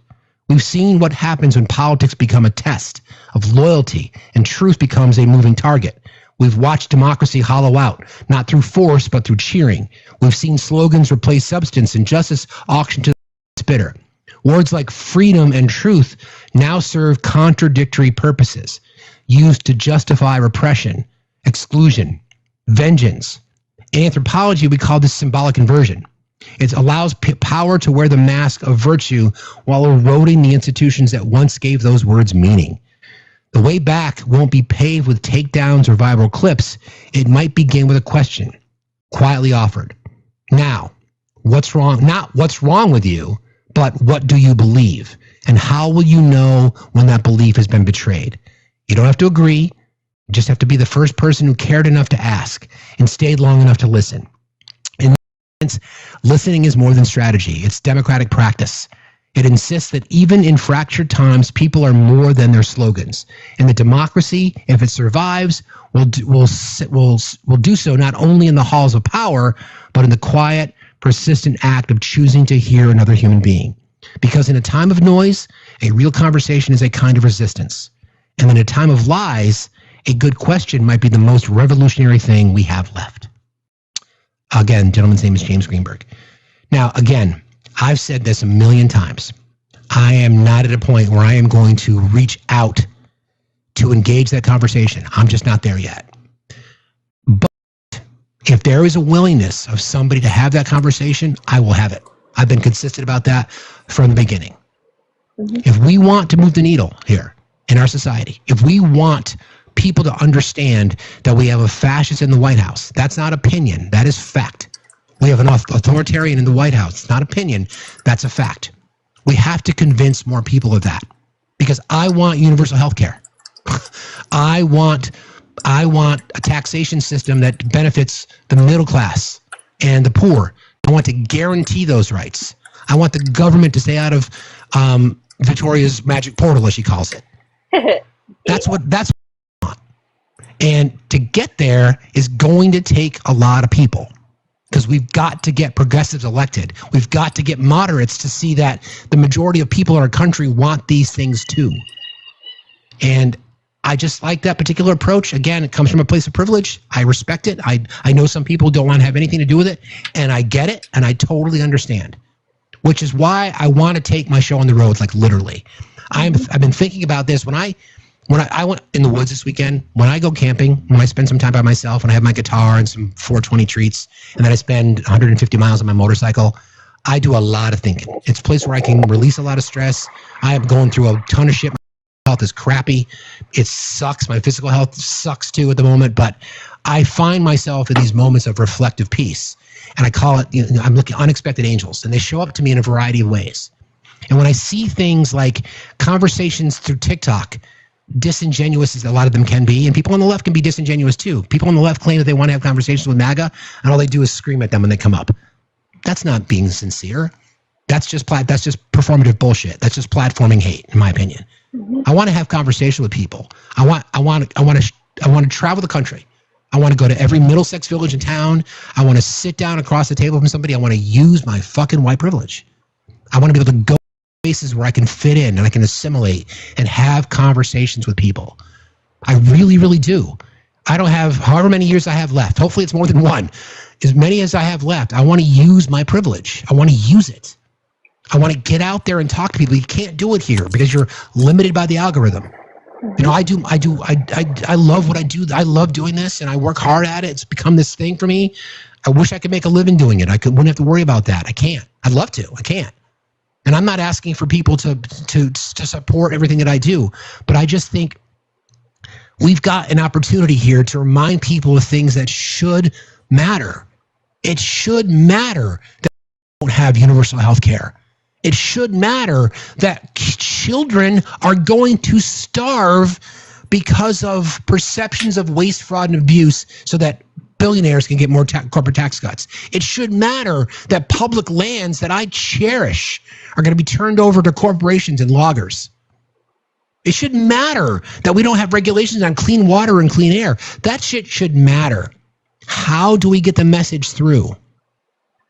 I'd like to add I think it's about conversation. I do. And yes. I agree with you, Steve. I agree with you so much on this because we had a conversation on another live. I believe it was live where we had to talk about giving people who have the bandwidth the space to continue having these conversations. You have said multiple times you don't want to debate anymore. Totally get that. Look, like, we have to, and it's finding that space of like when you can end the conversation as well. So like trusting those sources, trusting myself, trusting our people here to have those conversations and try and pull people back from the brink, because we are going to have to, as people exit the cult, have our hand reached out and open with love, because they're going to come out and it's going to feel like their entire life is a lie. They're going to feel betrayed in a way that we won't understand. And giving people those spaces so that they can have those conversations, but also at the same time, making sure that we don't push the conversation. Don't let them drive the conversation down to men and women's sport. We know that's not a thing. Hit them with, there are nine athletes across the United States who are, participating in youth sports. Is that really the issue that you want to make it? And do you want to take the rights away from the TSSAA, like the governing body for athletes? Like, why are we having this conversation? Pull them back from the brink. Let them sit in that. Let them sit in that discomfort. Let them sit in that message. Because sometimes all it takes is a little light bulb of like, hey, maybe I should. Gloria Johnson talks about this. I actually recorded her speech this weekend. And she talked about how she does that. And now it's a pivot. Now, when we have to trust people to have those conversations. And then Afton Dane talked about this as well. She was the only legislator in the United States, elected legislator, to go down to a conference about anti-fascism and authoritarian governments.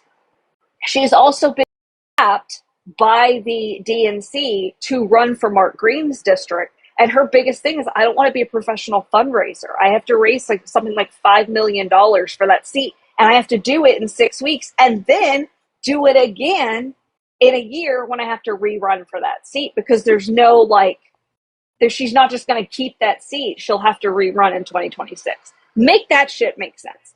So all that to say is we're going to have spaces for these conversations. We're going to have to be able to open those spaces up, but not everybody is responsible for that. We don't need our marginalized communities being front of the, house trying to fight off that. We need to be we need to use our privilege. We need to be the ones making sure that we're the loudest and the strongest voices, and we're taking that brunt on. If I can do anything in my life, it's use my privilege for good and not for bad.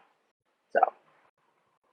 Yeah, I mean, it's not that I don't want to debate. It's just it's not effective in this space. Oh no, it doesn't.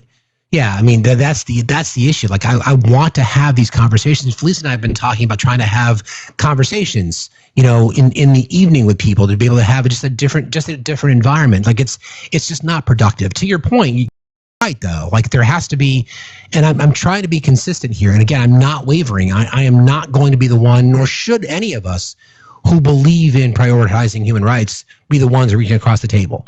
Shouldn't be on us. But if we want these systemic changes that I want to see in our country, it's going to take more of us than we currently have in the tent. When we see 75% of our country saying, yeah, we should have firearm legislation, okay, then that means we have to find people who may not vote with us, right, saying we agree with that.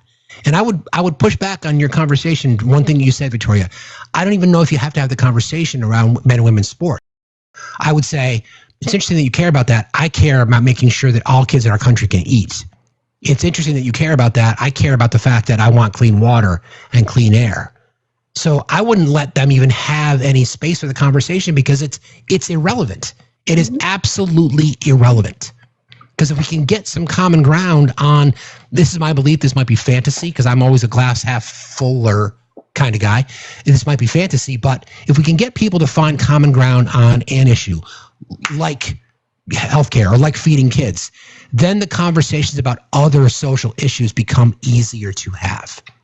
Because you're going to pull into our camp. You're going to pull into your camp because you've been told to hate people. People on the right have been told to hate trans people. Have no reason to. They've just been told to. Yeah, and authoritarian scapegoating, right?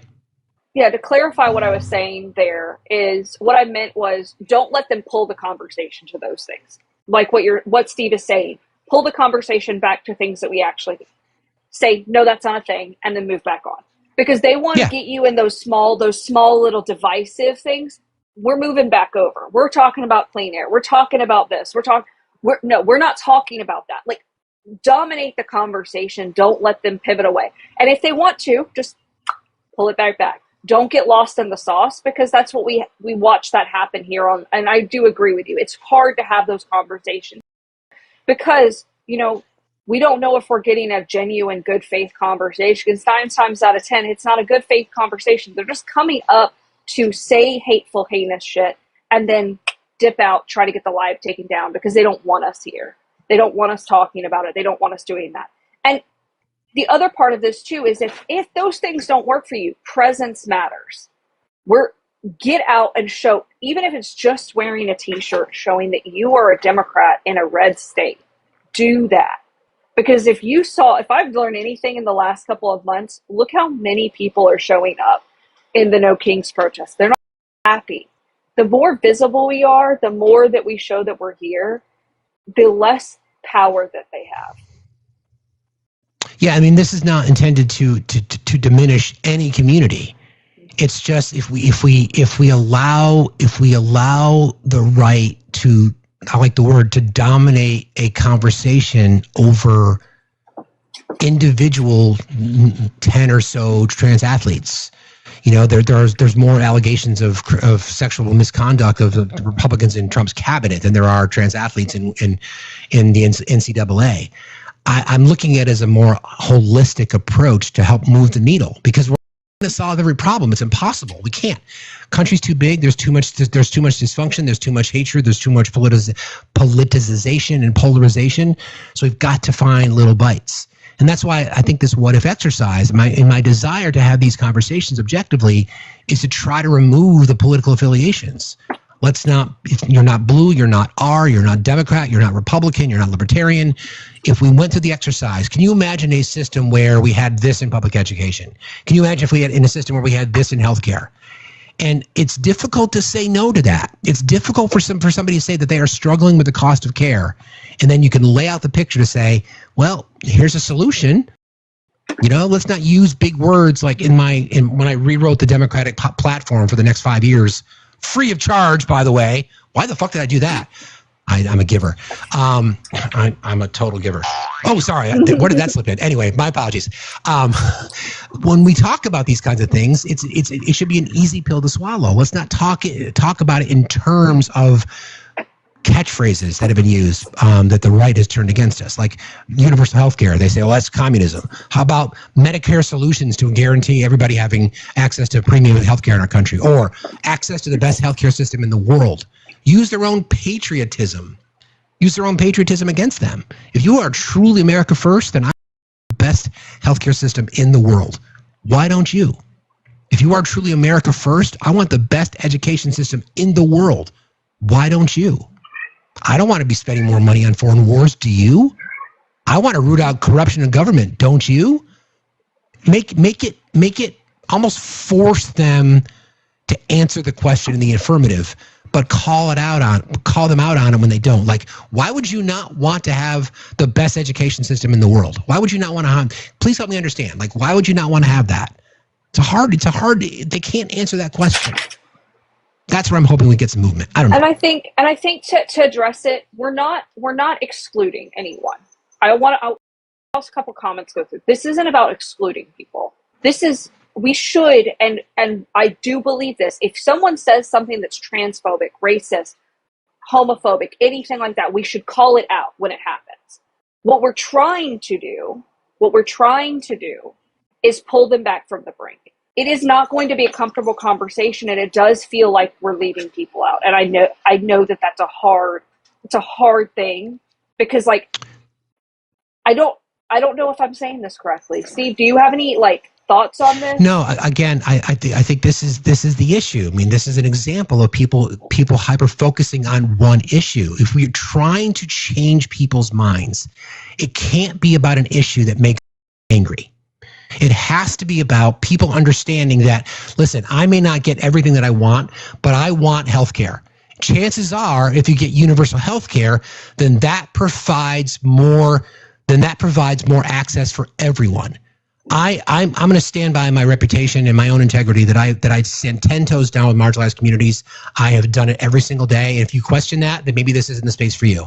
I really don't care. If you're going to pull into yourself, because you're part of the problem too. You're part of the problem too. We can't focus on. Okay. Thanks for playing, but you can say goodnight now. I think that, and someone said it, and I think that this is what we should do. Think of it as redirection. Toddlers, when they're stuck in their emotional brain, they can't break out of it. When they get stuck in their emotions, when they get stuck in that whatever feeling, all their logic shuts off. I think we should think about this. I think we should think about it like this. When we get stuck in those high emotional things, that we watch it in the right, they get shut down and they just shut off their logic. What we have to do is redirect them out of that emotional brain, and we should treat it that way. We want to make sure, and this happens across the board. When you get in an emotional state, it's not just toddlers. Adults do it too. Watch someone shut down. Watch their emotional and they react in anger and they react in over emotion and they want to come at you. The conversation can't go forward if they're in that emotional state. And I think that's what Steve is getting at, and that's what I'm getting at, is we've got to pull the conversation away. We can correct the behavior, we can correct the words, and then move them back into the because we're not going to win them over in that emotional state. We're not going to win them over in their hyper. Think of it, any MAGA person is coming from a place of fear. It's fear. It's fear-based, anger, rage, all those things. And when someone is in that hyper state of emotion, it's really hard to move them out of it if we don't redirect them. So I think about it redirecting. Right. This is stylistically, and again, I think people on the left can be closed-minded too. Now we all live between the borders of our country, and we are all in the system. Now I have privilege. I sit at the pinnacle of privilege in the society, as does Obi. We get that. And I even have more privilege than Obi because Obi's part of the tribe. Obi's a Jew, so I even have more privilege than he does. The issue here is if we're trying to make what I think I'm tired of little fucking bites of the apple. I'm tired of it. I'm tired of saying, throw me a bone. Yeah, maybe it's a little bit of an expansion of the AC. For us to get there, we've got to stop prioritizing our individual interest and understand to move the fuck. I may not get exactly what I want. Now, that's going to impact people in different ways. For people in marginalized communities, you've been fighting every single day. What I am saying is, as an accomplice, I don't care if you accuse me that I'm not, okay? That's fine. I really don't care. I'll earn it. And if you're bothered by that, then guess what? You're part of the problem too. There are people out here who are doing the best they can to deconstruct from our privilege, to deconstruct from misogyny. I do it every single day. I am not the arbiter as to whether I'm doing a job. I'm just going to allow the people around me to say, I appreciate what you're doing. I appreciate you being accountable. That's what we're trying to do. And if people can't adopt, then we're not going to get these things we're talking about. These are wholesale changes. These are wholesale changes in our country. These are things that these are things that are going to be exponentially different in our nation. But to get there, it can't be pointing the finger at one person because you didn't say something the right way. Right? It's just like I'm so tired of the pearl clutching on the left. I'm so fucking tired of it. I am tired of it. We got to get over ourselves. I'm not going to ever platform. I'm not going to platform people who are despicable towards women or marginalized communities. I'm just tired of the pearl clutching. Nothing is going to be perfect. If you are looking for the perfect solution, then you're not going to get it. Then go live someplace else. Run and hide. We're not going to get what we want unless we start realizing that we're not going to get everything we want. So what are we going to do incrementally? You want to make changes? You want to make policy better for the future? And you want more groups protected? Then start voting for more progressives. Show the fuck up and stop complaining about everything. And trust, and I think this comes to that purity test that happens in Democrats and liberals and progressives, where if we mess up, my campaign manager has to tell me all the time. He always has to remind me, Victoria, you're not going to please everyone. You're not going to please everyone. They're going to use their vote against you. They're going to use whatever it is against you. And just keep the course, keep working, and keep working towards it. He's like, you're not going to be perfect. You're not going to say the right thing every single time. You're not going to whatever, but the goal is to move forward. And I think that this is a good reminder that politics is public transportation. You're just getting on the bus that gets you closest. No one is going to fit every single. I know for a fact that as a politician, I won't meet every single person, but I'm moving towards. I want to get there. I want us to have those things. I want to protect human rights. I want to protect people. And unfortunately for me, I also have to have conversations sometimes with people on the right, because unfortunately for me as well, I need 20 to 30% of their vote. And that's a hard thing. Carrie, thanks for being here. What's on your mind? Thanks for your patience. Carrie, are you there? Listen, the right has elected Donald Trump twice. And there's people on the fucking left that themselves to vote for Kamala Harris because she didn't say enough about your community. I don't know what to tell you. I don't know what to tell you. I really don't know what to tell you. That might cause people to be like, I can't support this anymore. Then tough. Then tough. What do you want to do? What do you expect? People on the left want a perfect candidate, or you don't vote. Doesn't exist. No such thing as a perfect candidate. No such thing. Stop. Ask yourself, because in our system of government, compromise is required. It was built that way. I am not suggesting that you compromise on human rights, but if you want to move the ball forward, here's one thing: show the fuck up and vote, or shut the fuck up. Seriously. Stop your fucking pearl clutching. Stop looking for perfection. They put a fucking criminal in the White House. They put a criminal in the White House. A sexual deviant predator in the White House.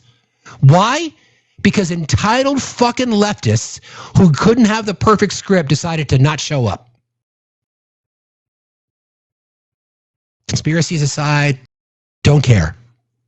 People didn't show up because Kamala Harris wasn't perfect enough.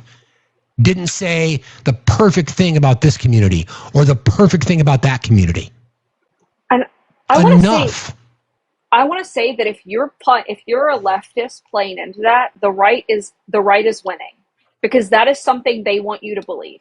They want you to believe, the right and Republicans want you to believe, that every politician is just as shitty as the next one. They want you to believe I'm just as shitty as the next politician. They want you to believe those things, because if you feel disenfranchised, if you feel we don't meet those purity tests, then you won't show up. You won't vote. And they continue to win. That is how they've done this. Because the right really loves those narratives, and watching liberals pick those up and just take them.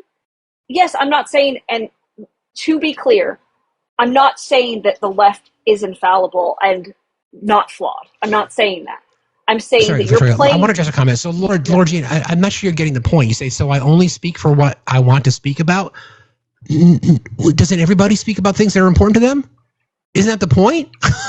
If you're going to choose not to participate in democracy because the one thing that you care about doesn't get addressed, then that's your right. I get it. But if we're ever going to get to where we want a more progressive society, don't we all have to be willing to make sacrifices? Again, that's me trying to use my privilege. I don't have to make sacrifices, although we all have our own issues. But I don't think I understand your statement. So please request we can talk about it. Suze, you're in the box. What's on your mind? Suze? You could unmute your mic. Sue's going once. Sue's going twice. Okay. I guess Laura's issue is that you removed Jeannie from the chat. Jeannie's been problematic for a very long time, and I've told them I'm not going to have conversations with them anymore because they're not willing to be open-minded. I really don't care what community you represent. If you're not willing to be open-minded and you want to be adversarial and confrontational, then I'm not interested. Yeah, and also, could you remind me whose live this is? Exactly. I think it's mine. I'm pretty sure it's not mine. I'm pretty sure it's not Victoria's. Again, get over yourself. Seriously, get over it. Hi, Money. How are you? Hello. I am doing pretty great. I mean, you know, the world's on fire, but... So, Laura Jean, I'm your Jeannie's partner. Glad to know. So, have the day that you deserve as well. You don't have to speak for you don't speak for the people who need a voice. I do speak for the people who need a voice. You're unwilling to listen to the big picture. So, you have the day that you deserve to. Bye-bye now. Go ahead. So I volunteer for this organization. My personal account is Falcon Reads here on TikTok. Hi. But I volunteer for Money Out of Politics. I am the field engagement director. So I help our coalition partners on the ground with things like mutual aid, water, when we have protest, organizing. I've spoken to you before. We've talked before, haven't we? Yes, we have. I know we have. We have? You might have so. talked to one of my... So there are 3 people that run this account. Gotcha. So you might have talked to one of my fellow organizers. But yeah, so one of the things that our goal is to try and work on is to increase engagement, civic engagement, and get more people engaged in the political process. So we have started our candidate integrity pledge to get more people running for office to agree to not take dark money donations and to say that regardless of who their donors are, that they are going to engage with and represent their people. And I think that is a really important part. So I'm Gen Z, and I joined Money Out of Politics because I saw a lot of people that I am in college with and a lot of people that I talk to my age, like going out canvassing, that really felt disillusioned with our political system and like their voice doesn't matter and whether or not they vote doesn't matter. And we are trying to build a solution to that issue and something that makes people feel more empowered with engaging. And then I am feeling somewhat better today. It's still not great. For those of you guys that don't know me, Heidi asked in the comments if I was okay. My husband is deployed in the Gulf right now, and he is in a combat forward position in the Air Force. So this weekend has been a lot of processing for me. I'm sorry to hear that, but I appreciate you bringing that reminder about how money in politics and influence in general is kind of the root of the entire problem that we have here. But how can people get involved in your organization, or are you looking for more volunteers, or what can people do? We are always looking for more volunteers. We are trying to, currently we have 12 local state chapters. We're trying to stand up chapters in more states. You can go to moneyoutofpolitics.org. And if you are a politician, you can sign our integrity pledge. And if you are looking to volunteer, there's a form that you can fill out on the website, and one of our volunteers will be in contact with you. You can also join the Discord server and as well, and that's linked on the website. So it's moneyoutofpolitics.org. And then if you follow this account here on TikTok, I'm trying to be better about posting about upcoming protest and actions from not just Money Out of Politics, but also our coalition partners. Heidi made it in the comments, actually works for Common Defense and COVA Coalition, two organizations that we work with. Common Defense specifically advocates against forever wars in the Middle East. It's a veterans organization of Iraq and Afghanistan vets that are advocating for us to stop going to war in the Middle East. So I love the work that Heidi does. She is also great. So whenever Common Defense or another organization that we are partnered with does an action, I try to post it on our TikTok account if I get enough. Yes. I love that. We're also partnered with, for this weekend. So we're going to the Virginia Women's Summit this weekend, and we'll be asking candidates to sign integrity pledges and interacting with all of the awesome organizations. And Nancy from Big Money out of Virginia is doing the Virginia Good Governance Scorecard, which again seeks to drive civic engagement by asking candidates for the Virginia election cycle this year to go on the record for good governance and state, whether they support campaign finance reform, state whether they support things like automatic voter registration at the DMV, and support things like restoring voting rights for felons that have served their time. We're actually pushing for a constitutional amendment for that in the state of Virginia. I love that. So all of those things we are working hard on. If you want to follow this account or go to our website, again, it's moneyoutapolitics.org. We love to have more volunteers. So Righteous Giggles, we never endorse politicians, but we will advertise politicians that have signed. For Virginia, it's the Virginia Good Governance Scorecard, and nationally, if you sign the Integrity Pledge, you can go up on our website, and I have a backlog of thank you videos to make for TikTok for politicians that have signed the pledge. So, and then we are always happy to connect any political candidate to a partner organization that aligns with their candidate values. And we are also trying to stand up a network of grassroots candidates, but that project is still in its early days, so that some of our grassroots candidates can interact with and work with each other and get advice from one another about how they run their campaigns and things like that. But that project is still very much in its early days. Well, I appreciate you sharing that with us, and please come back for some progress updates as you gain more traction and more volunteers. So we appreciate you being here. Thanks a lot. Please join our Discord so we can stay in contact. And I just followed you. Yes, thank you. I will absolutely join the Discord. You got it. Have a good day. Thanks a lot. I need to address something. Listen, if anybody has ever thought of me as I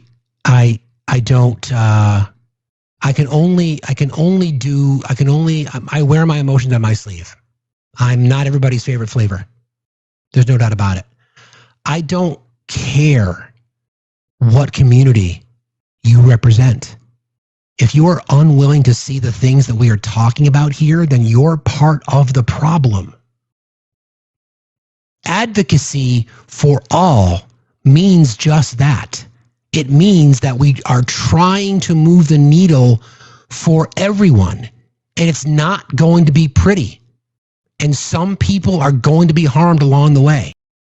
But if you're looking for advocates, and you're looking for accomplices, stop pushing them away, because it may make you feel a little bit uncomfortable. I don't care if you don't like it. I don't care. I want your family to have a brighter future. And that might make it uncomfortable right now because you feel like you're being minimized. I don't care if you don't like it. I don't care if it's offensive. I really don't. I will stand by my integrity. And I am not this. We've touched on this topic a little bit before, and it creates good churn and good energy, which is why I love my community so much. I am not in any position nor offering my hand across the table for the initial outreach to somebody who wears a MAGA hat. I am saying that to make the monumental shifts in our society that I want to see, like overfunding public education, like reforming our healthcare system, et cetera, et cetera, et cetera, it's going to take more than just a 2-seat majority in the House or a 50-50 Senate. It's going to take big changes. And to make big changes, you got to bring more people in. So if somebody says, I could have been wrong about this, if we're going to immediately shut them down because of what they did and what they voted for, I get it. I can understand why we would in this space. Sure, because they can hide, they won't turn the camera on. Sure. But out in the real world, if somebody wants to have that conversation, I'll have it. And I respect, again, I can use my privilege. I don't expect anybody else to, and I'm not asking anybody else to. I'm willing to do the work. I'm not asking anybody else to. But let's be real. If we want these things, the exercise we went through today, the what if scenarios, the what if we had universal health care, the what if we had, what if we had a 6-3 liberal majority? We don't have those things because people become too insular in your feelings, and it's not perfect. And you don't show up, and you criticize the system. You criticize the system, we all can. But how about criticizing the system from within as opposed to being the outsider? Blow the shit up. If you expect me to agree with everything you say just because you're in a community that I care about and support, you're wrong. You're wrong. I don't agree with everything that Victoria says. We've talked about it. I don't agree with everything Obi says. We've talked about it. I'm not a yes man. But I'm out here fighting. I'm out here trying to say we can do better. And we're never going to get that way if everything becomes about me, myself, and me. I understand from my perspective. I'm trying to use my privilege. And if I'm wrong, then I'm wrong. And guess what? I'll rewind and I'll address my mistakes. I'll be self-aware and I'll try to correct it the next time. But I can't worry about every single little thing that might rub someone the wrong way. I know where I'm pointed. I look at my daughter, I look at my boys, and I have this conversation. Kids, I'm doing everything that I can right now in this space, everything that I can. It may not be enough, and I realize that. It may not be enough. But right now, it's what I got to give. I was using this analogy yesterday. I've been duct taping it all together for a very long time now, and I'm at the end of my roll. But I'm going to figure it out. But can we just all please understand that if we're going to look for perfection, we're never going to fucking find it. And if you don't find perfection, what are you going to do? Bail? You're going to run? You're going to ignore people that are actually out here trying to fight for you and your rights? I don't know what to say. I don't give a fuck if your feelings are hurt. I really don't. I really don't care. But I don't. I want to push back on you a little bit, Steve. Just a little bit. I think that we should challenge every person, no matter left or right, progressive, whatever, if you're starting to have feelings about what Steve and I are saying. Because I can hear what Steve is saying, and I understand where you're coming from. But I can also hear from an outside or a marginalized community's perspective where it sounds like you're not advocating for them. So I think the question we should pose to the chat, because you always say you have the smartest chat, is when you start hearing something that sounds a little, you're like, don't know about that. Ask yourself, are you looking for purity? Are you looking for purity from Steve? Are you looking for purity from me? Are you looking for purity from Obi? Because quite often what we find is we find ourselves stuck in that purity thing where we start to get really uncomfortable. Your chest gets tight, your emotional brain starts to kick, and you start to shut down. And then you respond in an emotional way. And you miss what we're saying. And I think that that's kind of what just happened, what we just witnessed, is they heard the conversation around it. and what we were trying to say. But as soon as the feelings got tight, they reacted in an emotional way, and they triggered you to react in an emotional way, Steve. So sure. And look, your space, your rules. But I just like you push back on, I would encourage this to be look at the emotion behind the response. Maybe there was they were having an emotional moment, and we're both empaths. We both care so much. I care so deeply when people get upset with me. Even if I don't look like it, it hurts for days. So again, chat. If you're feeling uncomfortable, if you're thinking, maybe I'm not on board with Steve. Maybe Steve's a little too left for me. Are you looking for purity? Because this is the reason I'm asking you to do this, and I'm asking Steve to do this and whatnot, and pushing back and whatnot, is because we can also use this when we're looking at our politicians. Are you looking for purity? Can you vet Steve going back months and years? Yes, you can. Can you vet me going back months and years? Yes, you can. We're both also very good at taking feedback. So, or we try to be. Not perfect every day, but I hope that helps. It does. And thank you for saying that. Oslo, like we just said, you said you don't look for purity, you look for intention. And I think that's kind of the point, right? That's kind of the point, right? It's like, what are we trying to do? If we're all, this is the issue that we can justifiably, I think a justifiable criticism of the left. Standing 10 toes down for human rights is complicated. It's boring politically. It's boring. It doesn't win elections. It's boring. It doesn't mean that it's not important. It doesn't mean that it's a big umbrella that from my perspective, you try to include everybody in there. But we're not going to get it right all the time. We're not. Just not. In the quest for perfection, you miss the good, whatever that quote is. Mm-hmm. Can we Progress, just stop? not perfection. Exactly. Progress, not perfection. We can't change things if we have to make sure that we're checking every single box along the way. And I appreciate your feedback. You're right. It's emotional to me because if people have a perception that they don't consider me an accomplice in the fight, then that's something I'll unpack. You guys both know me. I'll spend hours and not sleep over it tonight because I'll be processing that. What does that look like? But that's good. That's how I process things. That's how I deconstruct from shit. I don't mind feedback. I really don't. We're trying to learn here. We're trying to be better. We're trying to shift the needle. We pack our microaggressions and our locker room talk and all that kind of nonsense. And it's a lot of heavy lifting, and I am willing to do it. And I try to do it every single day. But we got to stop. We're giving the right elections because we're looking for perfection on our side. These what-if scenarios don't come from a place of perfection. They just become fucking why we don't have them because people didn't show up. It's not hard. To me, it's not hard. It's just realizing what we gave away because we couldn't get out of our own way. After the election, I said I wouldn't compromise anymore. And I'm not compromising. It's not about compromising. I'm not making my point. Yeah, it's not about my point is, Can I help here for a second? Yeah, sure. All right. So, a couple of things. Some people need drama and like to pull others into drama. You are not supposed to care what other people do, say, or think about you because it's none of your fucking business. Hard because you're an empath. Further, if people in the live can't keep their side of the street clean first, don't fucking come at Steve. Your myopic way of thinking is the problem. Steve is but one person. If he doesn't say things the way you want to say things, that's a you problem.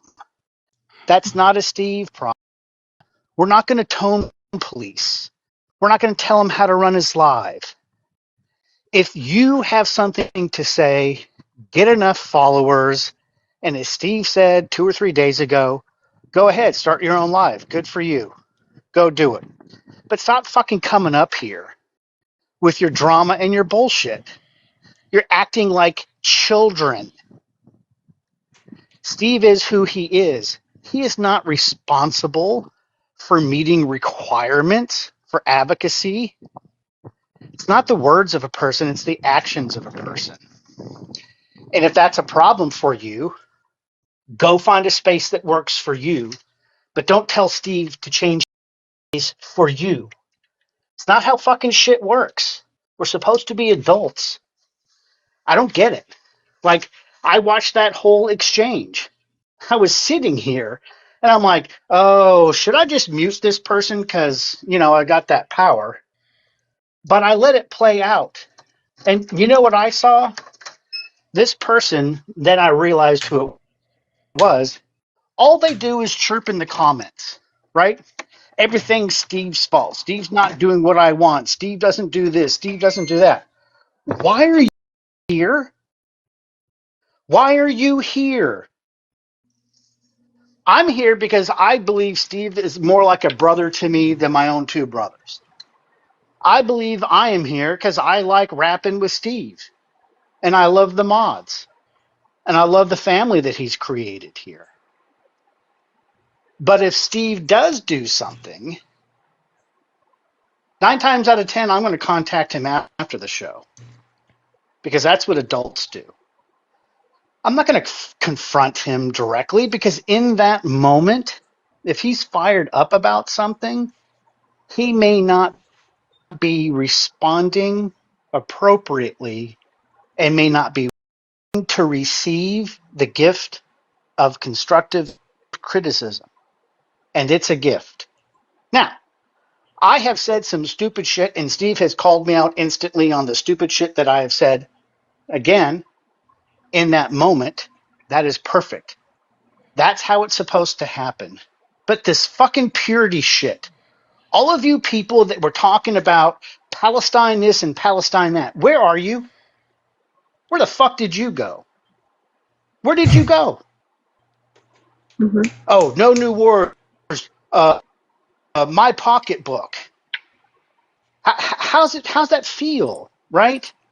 And then people want to come up here with some litmus test for Steve that he has to pass. Steve has never once asked to be your ally or your fucking steward or your best friend. I think all of these labels are the problem. It's his actions. You know what I it's just not had his words. Go ahead, jump in. No, I was gonna say this goes back to what we were saying. Obi, this goes back to exactly what I was saying. When you get in your emotional brain, you shut off. We literally were just talking about this, and the thought, like, we're watching this happen. Like, you guys just watched it happen. Like, and it's not Steve's fault. Like, it happens. We are human. Like, we're pure. Like, looking for purity culture is never going to work because neither one of us are doing that. And I also want to add that this is a function of what you guys are looking for as well. Is it's easy to take it out on Steve. It's easy to take it out on me. It's easy to take it out on Obi because we're accessible. I think this is also an accessibility thing. Yeah. To you. They take their anger out because we are accessible. I think you're right. That's fine. We're up here to face whatever it might be. Oslo, thanks for your patience. What's on your mind? Yeah, well, I just wanted to share something. Bring a little, I don't know, insight and levity. Yeah, let's just. America is an old Studebaker, gangly Studebaker, and we have a really long road trip ahead. So we're going out to pack our cars, and oh no, the Studebaker has a flat tire. Well, one of the parties, their idea is to dismantle the car completely because it doesn't work anymore. It's not going to get us where we're going.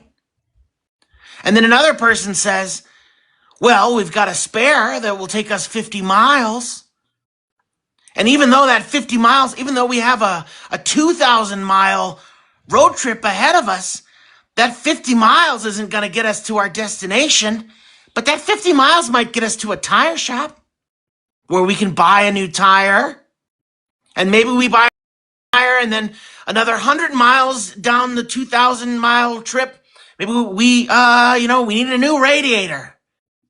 My point is, if we're saying, well, this isn't going to get us to our final destination, it's not good enough now, we're never going to get to the final destination because the other political party, their idea is to just sell the car for parts.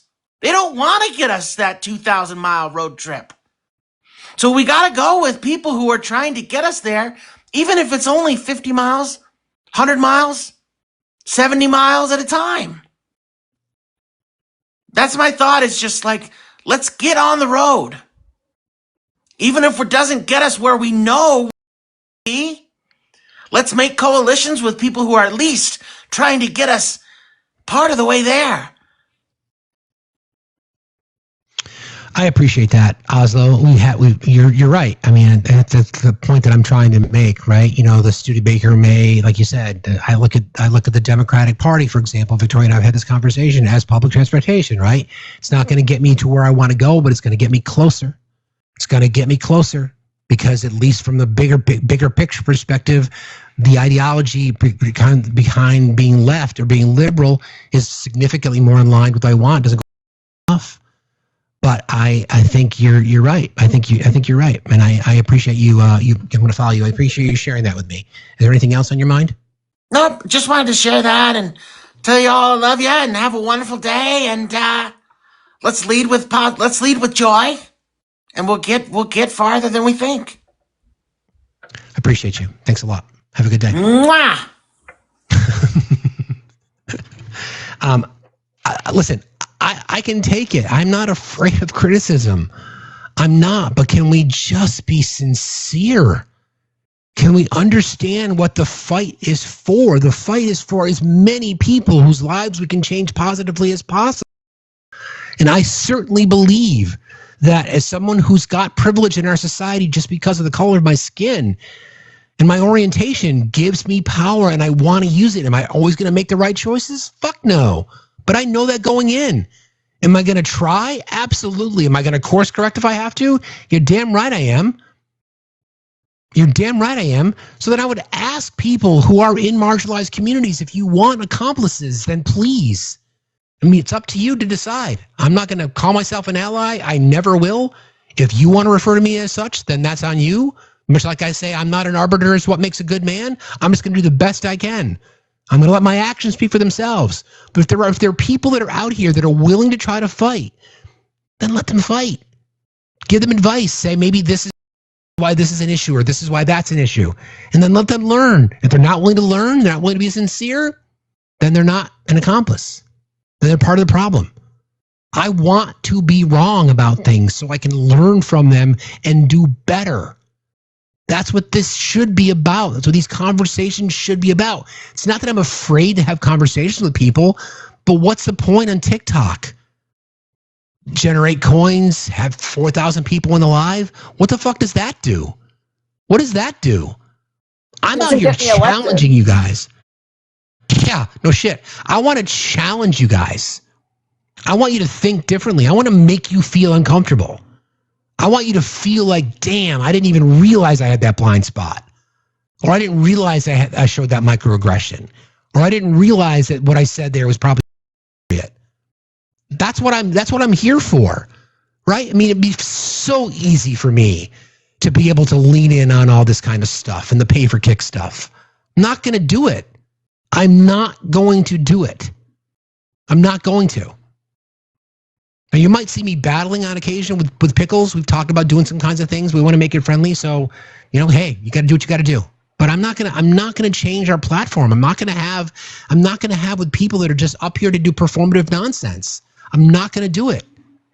And if I'm gonna have to accept the criticism for that, then I'll take it.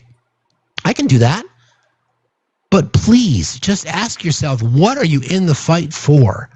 If you're in the fight to try to shift things, I don't want little bites. I want a whole fucking orchard. I want to demand it. Because universal health care helps everybody, every community. Better education system helps everybody, every single community.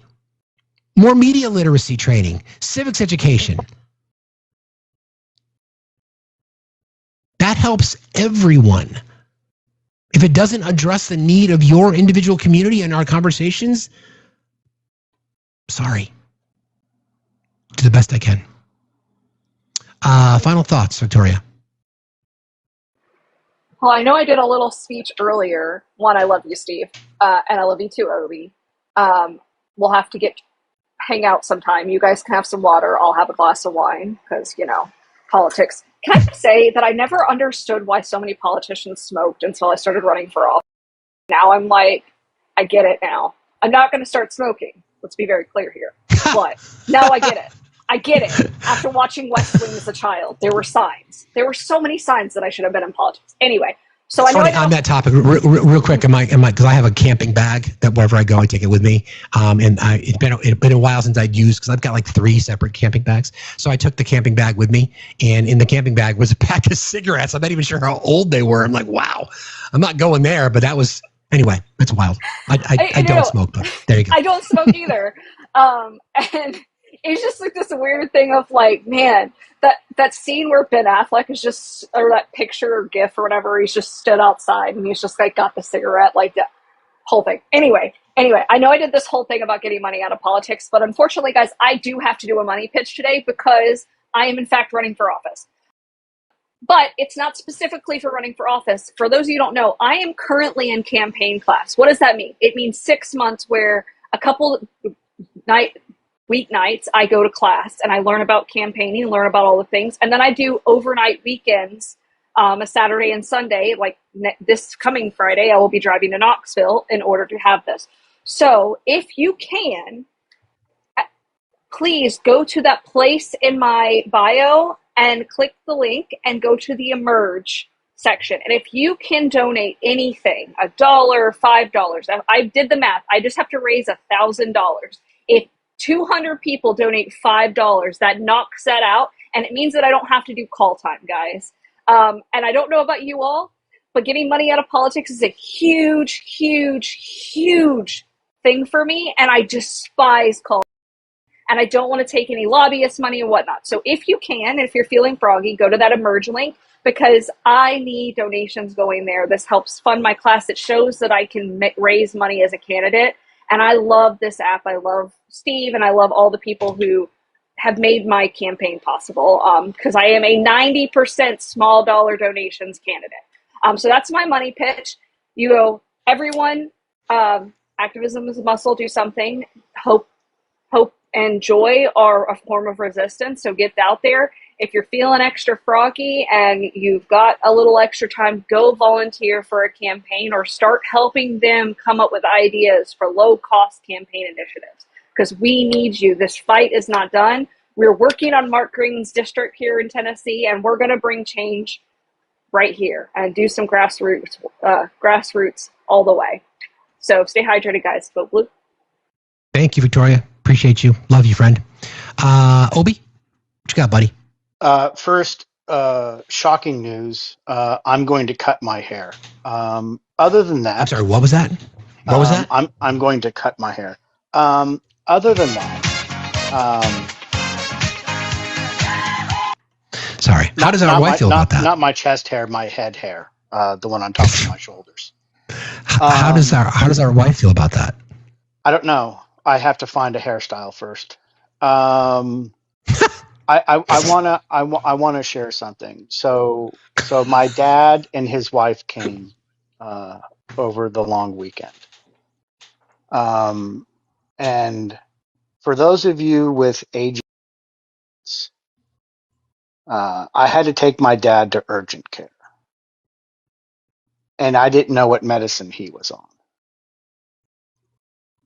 And I didn't really know how bad his health had become. And so I'm looking at this man who was an electrician for 40 years, was a power lifter, who now is basically withering away, whose brain was always incredibly sharp, right? And then in talking to my brothers, I realized why he's not taking his medicine. It's because his brain's not working, right? So he's got clear early onset dementia. And when you see someone in cognitive decline at 85 years old, you know what it looks like. And so I want to encourage people who have older parents who may or may not have done this. Take the time to understand what their meds are. Write it down. Share it. Make sure there's a plan. Make sure that they have help, and make sure that the focus becomes them having the type of care that they need, but also be angry that we have to fight for this for our parents, for people who have put into a system their entire lives and maybe losing that little bit of extra help because people were too complacent to get off their ass and vote. It's got me so fucking angry time I see one of these fucking leftists, these supposed progressives. Steve knows this. I'm so far left, you guys can't fucking see me without a map, a compass, and a flashlight. But take care of people in your family. Make sure you understand people in your family and their needs. Because when you're not prepared for it and you have to face it, it's fucking exhausting. It also will make you angry, and that's good. You need to walk through that anger. I'm still walking through it, right? The good news is our daughter got to see him, right? That's amazing. And spend that time, right?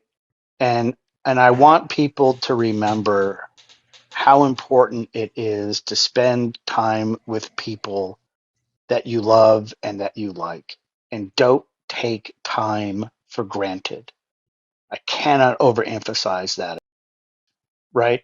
I'm not saying go make up with your MAGA family. Fuck that. Kick those motherfuckers to the curb and don't ever talk to them again, right? But if one of them is one of your parents and they're in cognitive decline or medical decline, please do know how to go help and take care of that, right? Be able to walk into an urgent care and the doctor was looking at me like, how are you his child and don't know what fucking medicine he takes? Right. And I saw that and I kind of was like, well, he lives in Washington State. Like, I'm not near his medicine cabinet, right? So it says, go fucking touch grass, hug a tree, what the fuck ever that means for you, right? But try to remember that time is fucking fleeting for so many. And one of the reasons why we're so passionate and angry about shit is that we have been taking actions for our entire adult lives. And we're sick and tired of privileged people. Oh, well, I didn't vote. Oh, well, I couldn't vote for Kamala because X. You were all equally responsible for what's happening. And for the MAGA out there, I expect to see the recruiting numbers over the next 6 months at the highest rate ever. I expect it to exceed the records that Top Gun sent, which, by the way, was one of the highest recruiting eras ever in the military. So 1986 to about 1989. I want to see that again, right?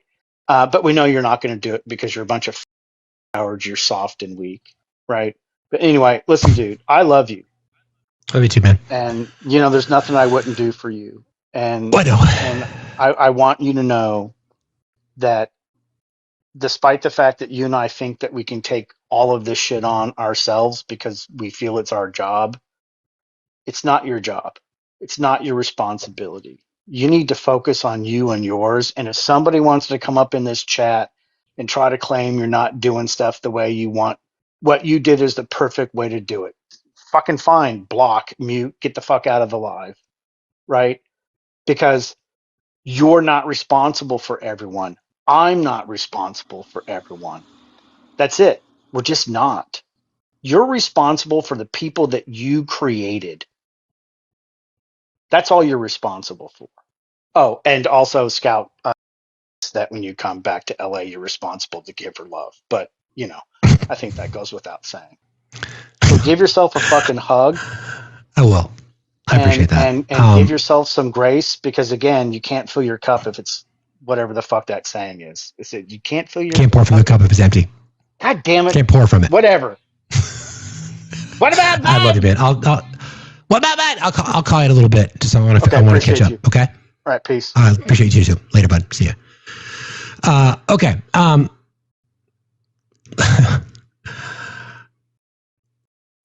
don't want to say this.